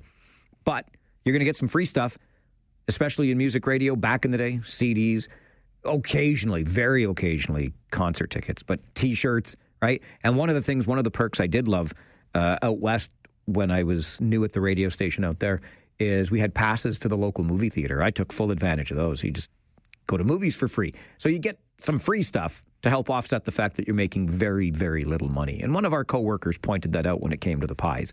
I mean, you know, for some of the staff, like Ernie says, the guy that makes the most money takes the leftovers home. Why not leave them for somebody that's not making quite as much and help them get through another meal, huh? Grant, good morning. Yeah, we used to have this, I didn't do it, but we used to have this tenant that would take food from our fridge, and I knew he did. A tenant? So you were renting out and they ate the food that belonged to you? Yeah, or they would say, well, they gave it to their cat. We were charging him $200 a month. Right. But I kind of figured out that he was stealing food and then money. They kind of rounded out to be about $2,000 in a year. Wow. That's a significant amount of loss. And you can't write that off as bad losses, I don't think, anyway. Maybe you can as a as a landlord. But there you go. They were taking the food that didn't belong to them. Back in the day, my friends and I, they had the house that was, let's just say, less parental supervision. And we would drink pop like it was going out of style. Loved our Pepsi back in the day. And finally, his parents said, you got to buy your own, kid. So that it was great, though. They'd do the shopping. And then we all had different colored elastic bands. And we'd keep it all in the fridge at my buddy's place. And so you knew whose was whose. Don't drink somebody else's Pepsi. Come on with your coming on. This is the Mike Farwell Show, 570 News Radio and Rogers TV. We flip the mic over to you for the Talkback Hour every day from noon until 1. And whoo-wee, do I have an email to share with you. Helen is some kind of angry with me. How angry is she? I'll share it with you to start the Talkback Hour next on the Mike Farwell Show, 570 News Radio and Rogers TV. Take out the papers and the trash, or you don't get no spending cash. If you don't scrub that kitchen floor, you ain't gonna rock and roll no more. Yaggity yak. Don't talk back. Just finish cleaning up your room. Let's see that dust fly with that broom. Get all that garbage out of sight, or you don't go out Friday night. Yaggity yak. Don't talk back.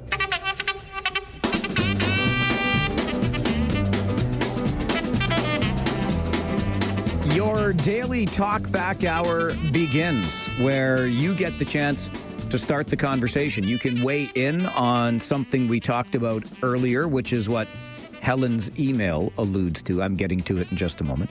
Or something else that's on your mind from your neck of the woods. Whatever's going on, we're happy to hear about it. Maybe you can put us onto a good story here in the region. 519-570-2545, star 570, and 1-800-570-5715. We love to hear from new callers. We've had lots of those already this week.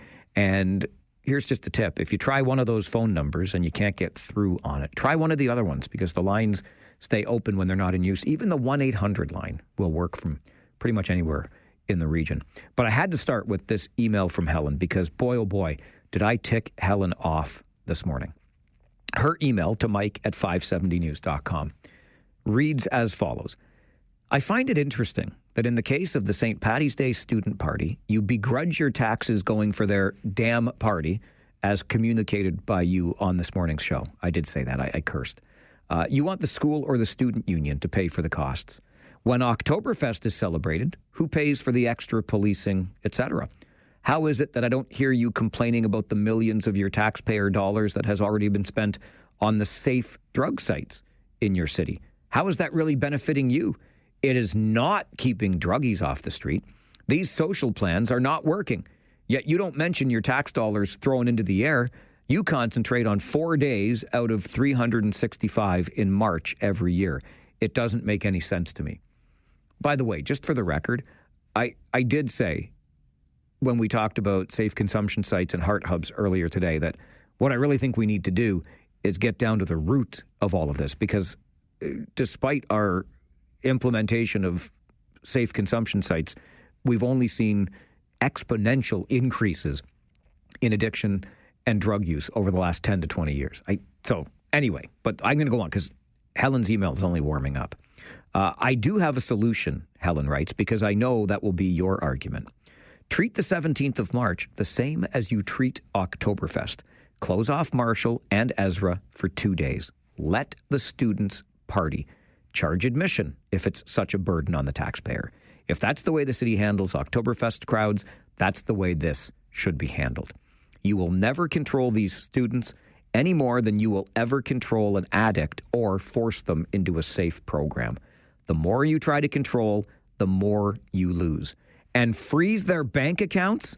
That did come up this morning. Ernie sent it by email. I said, you know what? It's not that crazy an idea. We froze bank accounts for people that participated in the Freedom Convoy, right? Have you completely lost your mind? Helen writes.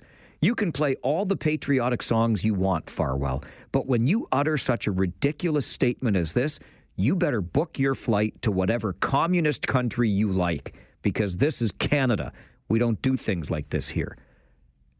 Except we did things like this. We literally froze bank accounts. Anyway, Helen is some kind of ticked off. And you know what? That's okay. Helen gets to have her say, and you get to have yours as well on the Talkback Hour. Let's get to the phones and start today with Ken. Good afternoon, Ken. Good afternoon, Mike. First, a question. Is Trent Swick going to be back for the playoffs? I suspect that he will be. I am not a doctor. I don't even play one on the radio, but it is my belief that he will be, yes. Well, I'd like the opportunity to see him before he's gone for good. And he's a class act, He's a great kid. Yep, I agree. I always say, he's a big guy, and he never seems to be moving, but he always gets there. If we're talking about St. Patty's, Mike, they can kill it this year. They already have an injunction which has some heft. They have evidence and video. They've collected all of that video. So if they're working on it, they've already targeted people whose names they have, their identities and everything else. So what they need to do, since they want to avoid these large confrontations in the crowd because it starts a riot and people get hurt, which is what they do not want to happen. So now they need to go out and make some arrests on the quiet. Just make some arrests. Have these people booked, fingerprinted, court dates, all of that stuff. It's going to get around the universities really quick. And the first thing will be a mass deletion of all social media from all these people. But the police already have the evidence. So once they've charged enough people from hopefully multiple schools, then they just put out the word saying, look, if you want to turn yourself in, you're going to be fined, ticketed for $800, and that'll be the end of it. If you force us to come looking for you and find you, you will be charged and end up with a court date, lawyers, and all of that stuff. So people can understand what their options are. I think that if this is successful, and I think they would be, I think there'd be many, many thousands of kids lining up to pay the $800 just to keep the worst from happening. And I'm pretty sure that would kill it dead. It would be done. Nobody would show up next year. All right, Ken, I appreciate the call and the thought. When Ken talked about the deletion of the social media accounts would be quick to occur, you know what popped into my head? Do you remember that guy, I don't know, a year-ish ago, maybe less, on social media telling students how to stretch their grocery budget further? And he did this by going to various food support programs in the region, showing people how to shop at essentially a food bank or an emergency food supply program in the region. And he was wearing a Laurier hoodie. And it went crazy viral, and he took a whole lot of heat for it. It's like, this is not for student shopping on a budget. This is for people who are in need of getting food for the day. And anyway, that's just popped into my head when Ken talked about the deletion of social media accounts, because that guy disappeared pretty quick after the outcry over his helpful tips to shop on a budget when you're a student. Your Talkback Hour continues. Ken starts with some ways that he thinks we can solve St. Paddy's Day. Well, I don't know. What do you think? This is the Mike Farwell Show, 570 News Radio and Rogers TV. Thanks to Dave for the email to Mike at 570news.com. When it comes to Oktoberfest policing, Mike, the fest halls pay for all of the officers in the halls. They are also accountable to the Alcohol and Gaming Commission of Ontario. Dave, I appreciate you. And you're absolutely right, of course. I didn't want to fact check Helen all the way through her email. She's some kind of ticked off, and I just wanted to let her have her chance to vent. And so I read the email verbatim. But you're right, it's much different than Oktoberfest. I struggle to figure out why we try to make that connection, because it's just not even, I think it's apples and oranges, but nonetheless. Back to the phones on the Talkback Hour this afternoon. Michael is with us. Michael, is it true this is the first time you have called this show? Yes, this is the first time I've called in. Mike, how's it going? Yes! It's going great now, my friend. How's it going with you? Good. Good. So, with this whole St. Paddy's Day thing, yeah, I know you said you struggle with finding the relation with Oktoberfest, but let's say if you take away the sanctioned parties for Oktoberfest, who's to say that same thing wouldn't happen with St. Paddy's Day, right? People go onto the streets, do that. So if we have sanctioned parties for St. Paddy's Day, I think that would help a lot with combating these unsanctioned street parties, you know? No, listen, I'm with you. Like, I don't mind the idea of sanctioning this, but I think some of the comparisons get lost here. Like, what's happening with the unsanctioned party is completely different than what happens with the sanctioned event that is Oktoberfest, right? So, Yeah, no, continue. No, that's like, I just think we have to figure out a way then, or we have to realize that everything that goes into Oktoberfest is done so under all of the rules that exist, provincially, municipally, etc.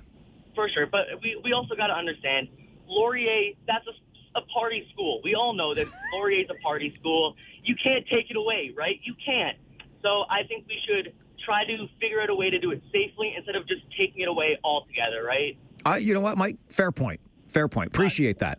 No worries. Have yourself a great day, Mike. You have a good day, too. Great to hear from you, Michael. First-time caller on the show. You can't take it away. Everybody knows Laurier is a party school. If you can't beat them, join them. I'll do keg stands. No, I won't. I'm not going to. My days of doing keg stands are over. Jody, good afternoon. Hi. What I would do about the St. Patrick's Day thing, if you don't want them partying in a certain area, put a big fence up so they can't. Well, you know what, Jody? The funny thing about that is we did that. We put up fencing on Ezra, so they moved the party to Marshall.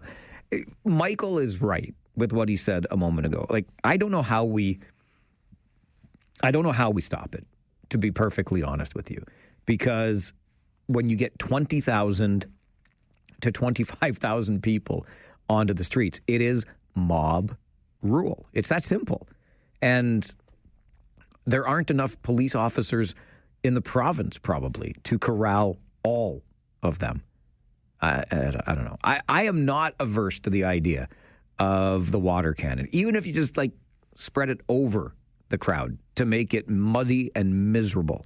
So miserable they don't want to stay outside in it, especially if it doesn't happen to be as beautiful a day as it was last weekend. What if it's 4 degrees and you're spraying a nice, little more than a mist of water over the entire crowd? I ain't going to stay outside in that. I don't know. Kyle, you're next on the Talkback Hour. Good afternoon. It wouldn't work. I know. Somebody went to fan shop. Somebody that went to fan shop. I'm telling you right now, I'd probably be the first one out there without my T-shirt on, just enjoying the water that's coming from those cannons. If I was 19, 18 years old. You know what? You're so right. You're so right. I want to talk about POTUS. Is that okay? Of course. You can. It was one day. It was a one-day thing. Don't make me a bad guy. We were just having a little break. All right. So okay. I'm just confused, and the guy really confuses me. He yells at us and says we don't need anything about Canada. We don't need resources. We don't need power. We got everything. We got lots of wood and all that stuff. But then the guy's weak enough to go and get upset when Doug Ford puts tariffs on electricity. Well, if we don't need, if the United States doesn't need tariffs, doesn't need electricity from us, why is he worried about the tariffs? I just don't understand this guy's mentality. Like, he is. Like, I know that people say, "Oh, he's a negotiator," and he's this is how he is. The guy's a weakling, in my opinion. He's being told what to do. He's Russia's puppet, really, because Russia's telling him what to do, and China is not backing off either. The guy needs to figure it out, man. Like, if he doesn't really want Canada and he doesn't want our resources, then you know what? Don't worry about our tariffs. Let us tariffs. If you don't need it, then don't use it. But stop going flip-flopping and saying, we don't need Canada, but then the minute tariffs come in, it's oh my God, no, we're going to put 50% on this. It goes back and forth, and I feel really bad for all of us small businesses and consumers out there because we have no idea what's going on, and I don't know what the heck's going on, and some days I just laugh, and some days I just shake my head, but I just want to say that, Mike, because it's really frustrating, So, anyways, I appreciate it. Thanks, my friend. All right, Kyle, enjoy the rest of your day. Good to hear from you today. It's a fair point, and I just think it goes to show that Donald Trump fundamentally misunderstands what the application of tariffs really means. And yeah, okay, we don't need Canada's electricity. We don't need Canada's lumber. Well, you need it for now because you can't, as Doug Ford has pointed out, build an automotive plant overnight. So in the meantime, between time, you're going to have to continue relying on us. By the way, if you don't need us and Canada has nothing to offer, why do you want to make us the 51st state? It's your Talkback Hour on the Mike Farwell Show, 570 News Radio and Rogers TV.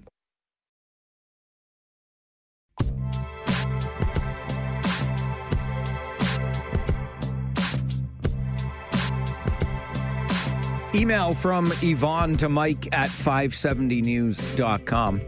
I heard a proposed solution to the St. Paddy's Day party from a university student who volunteers at the chemo center, so I think he's a responsible young man. His idea is to host the party at University Stadium. This would corral the students, keep some kind of order, and if each attendee had to pay X dollars, then maybe that would also pay for the security that would be needed. I dig it, Yvonne, I do, but we did that, right? We all remember having done that in the past, right at University Stadium, and the sanctioning didn't seem to really take with the students. The unsanctioned nature of the party, and probably all us old folks, and by us I mean me, complaining about it, makes them happy. I don't know. Talkback Hour continues. Tom joins the show. Tom, are you a first-time caller? I am. Welcome to the show, my friend. Hi, I've heard a lot of different suggestions, and one I'm going to propose I don't think I've heard. First of all, I'm against arresting, charging, criminalizing. I don't think that works, and I'll be transparent. I am a retired police officer. But I've heard putting the onus on the schools, whether it's UW, Laurier, or Conestoga. I imagine they each have a code of conduct for their students. I don't know that for sure, but I would assume that. Why not put it on the universities and the college to outline the prohibited behaviors as part of their code of conduct? People breach the code of conduct, you expel them, and you don't refund their tuition. I think you're heading in the right direction here, Tom. I really do. I think we really need more from our post-secondary institutions to help combat this. I agree. Thanks for the call. Good to hear from you on the show. Thank you. Don't be a stranger, Tom. We love our first-timers and our regulars like Dallas. Afternoon, Dallas. How are you doing today? I'm doing all right, sir. And you? Not too bad. Good. I missed most of your show, but I caught the tail end of it where you were talking about the workplace lunchroom etiquette. Yeah. So I got a quick little story. My dad was a mechanic back in the day, and he had a pretty good sweet tooth. So he always had a couple of chocolate bars that he kept in the top of his toolbox. Well, anytime he'd buy a Dairy Milk, the thing would disappear. No. Well, that's a good bar, though, Dallas. That's why. Well, apparently so. But finally, he decided, okay, I'm going to figure this out. And the thing that triggered this memory was when you talked about the X-Lax. So okay, can you hang on, Dallas? Can you hang on? Sorry, Dallas, can you just hang on one sec? Sure. Because I'm getting too close to the news, and I don't want to miss the end of the story. Can you hang on with me? Go right ahead. Thank you, sir. And this is perfect. Now we want to know how Dallas's dad, who kept chocolate bars in his toolbox at work, got back to the Dairy Milk, or got back at the Dairy Milk thief. It's what we call a tease. We'll get the rest of the story right after this update from the 570 News Center. This is the Mike Farwell Show, 570 News Radio and Rogers TV. And now, as the great Paul Harvey would have said, the rest of the story. Dallas was telling us before that update about his dad, a mechanic, had a sweet tooth, kept some chocolate bars, top drawer of his toolbox. But whenever he had a Dairy Milk, those Dairy Milk bars would mysteriously disappear. Dallas picks up the story for us. Thanks for sticking around, Dallas. Not a problem, man. So anyways, the size of a Dairy Milk, you could, back in the day, I don't know exactly how you buy X-Lax these days, but it was a perfect fit. So he bought the X-Lax and he bought the Dairy Milk, and he switched them out. And he put the fake chocolate bar in his toolbox. Sure enough, it took about a day, and the thing disappeared. Needless to say, it didn't take him very long to figure out who it was stealing these chocolate bars. I think that thief got it with a double barrel, Dallas. Yeah, Yeah, and needless to say, he never lost another chocolate bar after that. I love it. I love it. Thanks for sharing the story. No worries. The X-Lax bar. Listen, I'd steal a Dairy Milk too. I'd steal a Crunchy out of a kid's hand. Like, I'm sorry, little 6-year-old. I'm taking that chocolate bar from you. What? You got a problem with that? It's a little joke. Jim, good afternoon. Yeah, hi, Mike. I'm a healthcare worker, and I'm a first-time caller. Oh, Jim. Yes! Welcome to the show. I used to look after your uncle. Oh, my gosh. Uncle Doug. Yeah. Oh, Yeah. thank you How's for he that. doing? Yeah. That's great. Anyways, yeah, what I want to question about the St. Patrick's Day party, we always have a street party in our cul-de-sac every summer. So I don't know how any new laws that would affect that St. Paddy's party would affect our little community party. I suspect if you have an actual street party, you get permission to be out on the street, don't you? Well, no, we don't. We just, because we live in it's all the houses around our street. It's a cul-de-sac, right? But you go right out into the street? Well, we have like a donut. Like it's a cul-de-sac with a little donut, so we have a pig roast and... but you're like, are you literally in the street though, Jim? Or do you just mean in the front yards or whatever? Well, we're around the street. Like it's like a little side street. Okay. Don't tell anybody what side street it is. No. Okay. Because we've always had it every year in June, and we've had police come over and stuff like that. But they just say hi and whatever. But they don't. Gotcha. Yeah, and the only people that come down our street is the people that live there. Yeah. And of course, you're not sitting on the roof drunk or anything like that. Oh, no, we're a bunch of old folks and little kids. Yeah, we're mostly old people and kids, right? Like families, right? So do you mean that you think that we should just let the party keep happening then? I don't think we could stop the party. I just think that I don't know. I don't know what the solution is because that's not my... I mean, that police officer might have a better outlook at that. Yeah. But anytime you make new laws, you take away some freedoms, right? I hear where you're coming from on that front, sure. Like and I was thinking about this just the other day. We are regulated, aren't we? Like we are regulated. By the way, it's okay if you smoke that marijuana cigarette walking down the street, but heaven forbid I carry my beer. Uh-huh. Regulations, though. Ken, good afternoon. You're on the Talkback Hour. How you doing today? I'm doing well. How are you doing? I'm not bad. I'm a first-time caller, too. Oh, Kenny. Yes! Welcome to the show, my friend. All right. Thank you. I appreciate you taking my call. I appreciate you making it. Okay. Just a quick joke about you were talking about lunchroom antics and so on and so forth. Yes, sir, I was. I used to work at a place, doesn't matter where or when, anyhow. Every lunch hour, we all got together and sat in the lunchroom. And I used to sit beside this particular fellow. This is a bit of a joke, actually, not like it is kind of a true story. But anyhow, I used to sit beside him, and we'd all, sit down and open our lunches, and he'd say, "What are you having?" And I'd tell him, and he'd open his lunch, and he'd say, "Oh, for God's sakes, cheese sandwiches." Again. So anyhow, this went on for about a month. Every single day for a month when we had lunch, he would complain about cheese sandwiches. I finally said to him, "Well, why don't you ask your wife to make different sandwiches?" He said, "Well, why would I do that? I make them myself." Ken, that was very well told. Okay, and one just quick note here. I don't know if you remember, you're probably a little younger. There was a guy in Toronto that used to take phone calls, too. His name was Larry Soloway.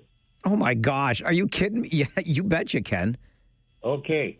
And I found out that the guy thought he was, rude, ignorant to the public. He wouldn't even listen to you. He'd hang up if he didn't agree with you. So one day, I recorded it, actually, on a cassette back in those days. Yeah. I called him up, and I said to him, I read in an article, or I heard somewhere, that you can't hang a man with a wooden leg. And, of course, he bit. And he said, well, I think I've heard that somewhere else. He said, but I can't remember the reason. Why? And I said, because you got to use a rope. Ken, you're a beauty. You make sure you call again someday, okay? I will, and if you want, I'll just use my nickname, which is Mad Dog. I'll take it, Mad Dog. Attaboy. Larry Soloway. Like, I wouldn't know Larry Soloway. There are two things I will talk about forever. Radio and radio. Oh, some of the legends that have gone through this business. And by the way, cheese sandwiches every day, peanut butter and jam, almost every single day through high school. Never got sick of it. Never got sick of it. Chef Boyardee, when I first started in radio, every ding-dang day. I don't know. I guess my palate is not refined. 12 o'clock Talkback Hour continues. Mad Dogs welcome. This is the Mike Farwell Show, 570 News Radio and Rogers TV.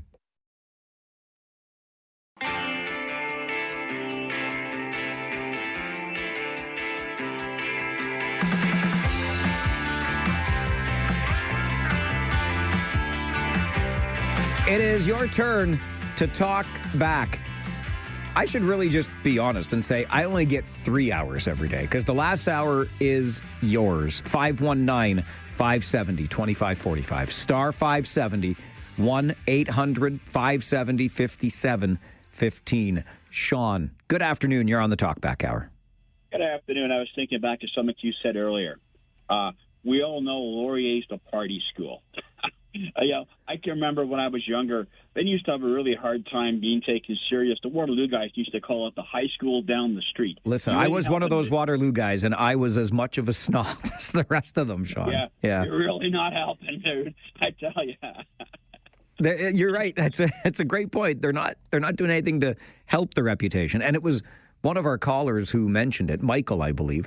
And in fairness, there's a list that comes out annually, and inevitably, in the top 5, certainly in the top 10, you will find Laurier, you will find Western. It's a party school.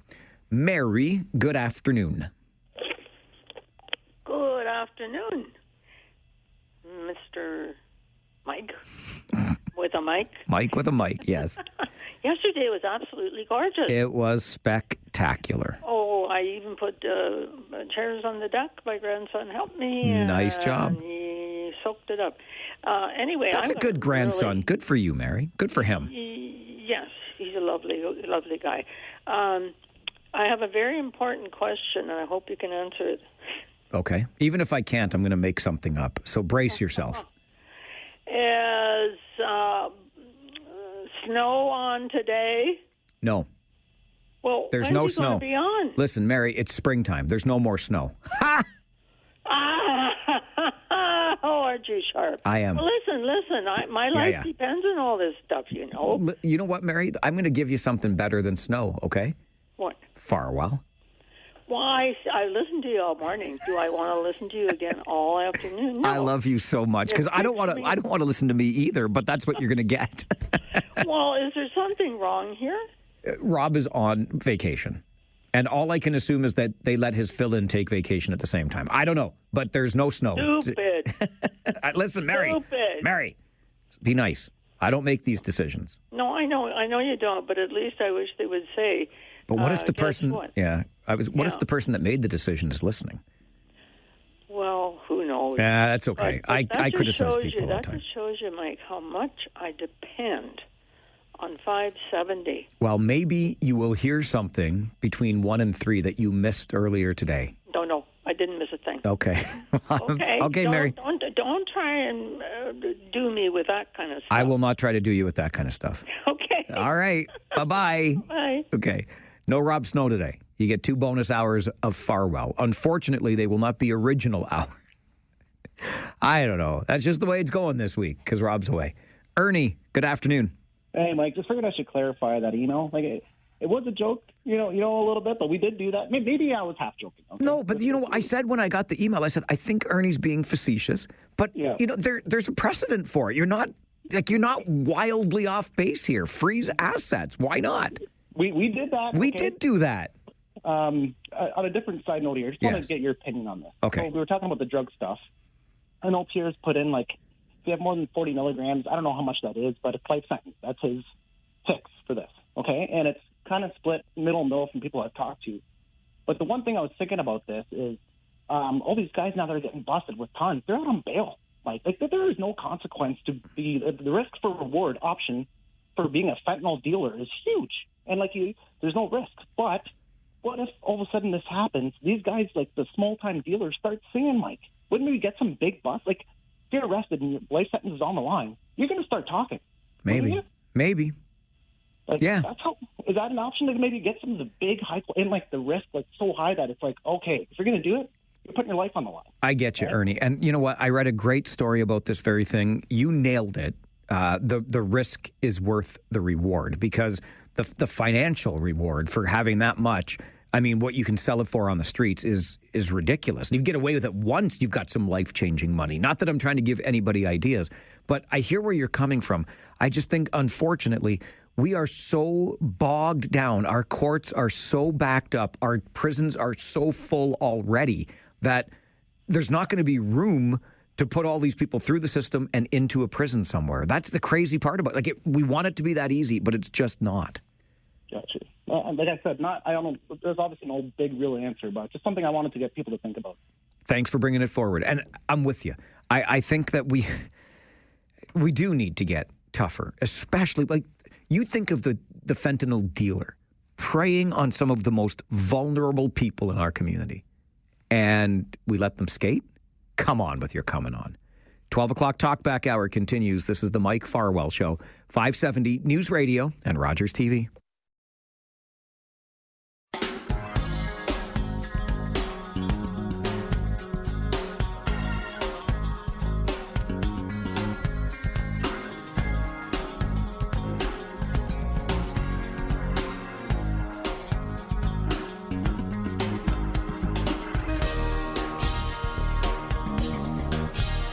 Your Talkback Hour continues, and it's a busy day on the phones. Jeff, take us away. Good afternoon. Hello, Jeff. Jeffrey. Where did Jeffrey go? It was a new name, too. Jeff, you know the numbers. 519-570-2545. Star 570, 1-800-570-5715. You call back, you're going to get right to the top of the list. Grant, good afternoon. Yeah, good afternoon. Do you ever watch TV Ontario No, News? I never watch any TV. I only listen to the radio. Okay, because they had the governor of Italy on, and then they... Wait, they had the governor of Italy on TV Ontario? Yeah, and then they had the prime minister of Italy talking to about Ukraine and that stuff. Well, that's a lot of interesting stuff on TV Ontario. And I joke. I watch lots of TV. I quite enjoy TVO, by the way, kind of like I enjoy CBC for the public service that it provides. Greg, good afternoon. Hey, three quick things about Farwell for hire. How soon does it normally fill up and it takes all your days up? It fills up quick. Okay, or when does it open? May the 1st. May the 1st. May the 1st, people can start approaching with ideas then, eh? Oh, no, if you've got ideas, Greg, the earlier you let me know, the better. Because, Mike, I can tell you this, in all honesty, my calendar is already starting to fill up for May. Okay, and is there a minimum donation needed? Or if you say, hey, that's not enough to do whatever, is there some discretion involved? There is some discretion involved. We like to raise money for our charity. Okay. I was going to say, I don't know if this is possible, technically wise or not, but what I would love to see is maybe I'll get some pals together, we put together a pile of money. I'd like to see you play a quarter with the Titans. Well, sure. Okay. You know what, Greg? We'll see what we can do. I did some tough stuff with the Titans in the past, and it's as embarrassing as you think it might be. And our good friend David Schooley is always interested in ideas. So maybe we'll see how much money Greg can get together. I see Jeff's name back. Let's see if we can get him on before we're out of time. Hi, Jeff. How you doing? Good. Good. Okay, I hit a dead zone. Sorry. That's okay. So this is years ago when I was working. I used to work in an open office, and every day lunch was literally veggies and a dip. And basically everybody in the office would be around grabbing little there. Now, I also had a drawer full of munchies. So, being a diabetic, I watched what I had for the munchies, but everybody involved always enjoyed.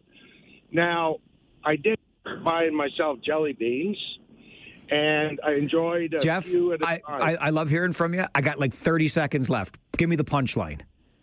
Anyways, what I did is I changed my jelly beans to diabetic jelly beans, and the guy was off for 2.5 days.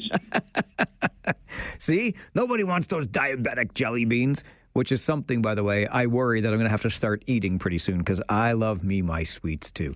Thanks for calling back, Jeff. Thanks to all of your calls during the Talkback Hour and all of the interaction through the day. I got a great idea. Let's do it again tomorrow, okay? I'll be back at 9. You can join me then. Thanks to Jen Tan and Devin Robertson, our folk on the other side of that glass. My name is Mike Farwell. Bye for now.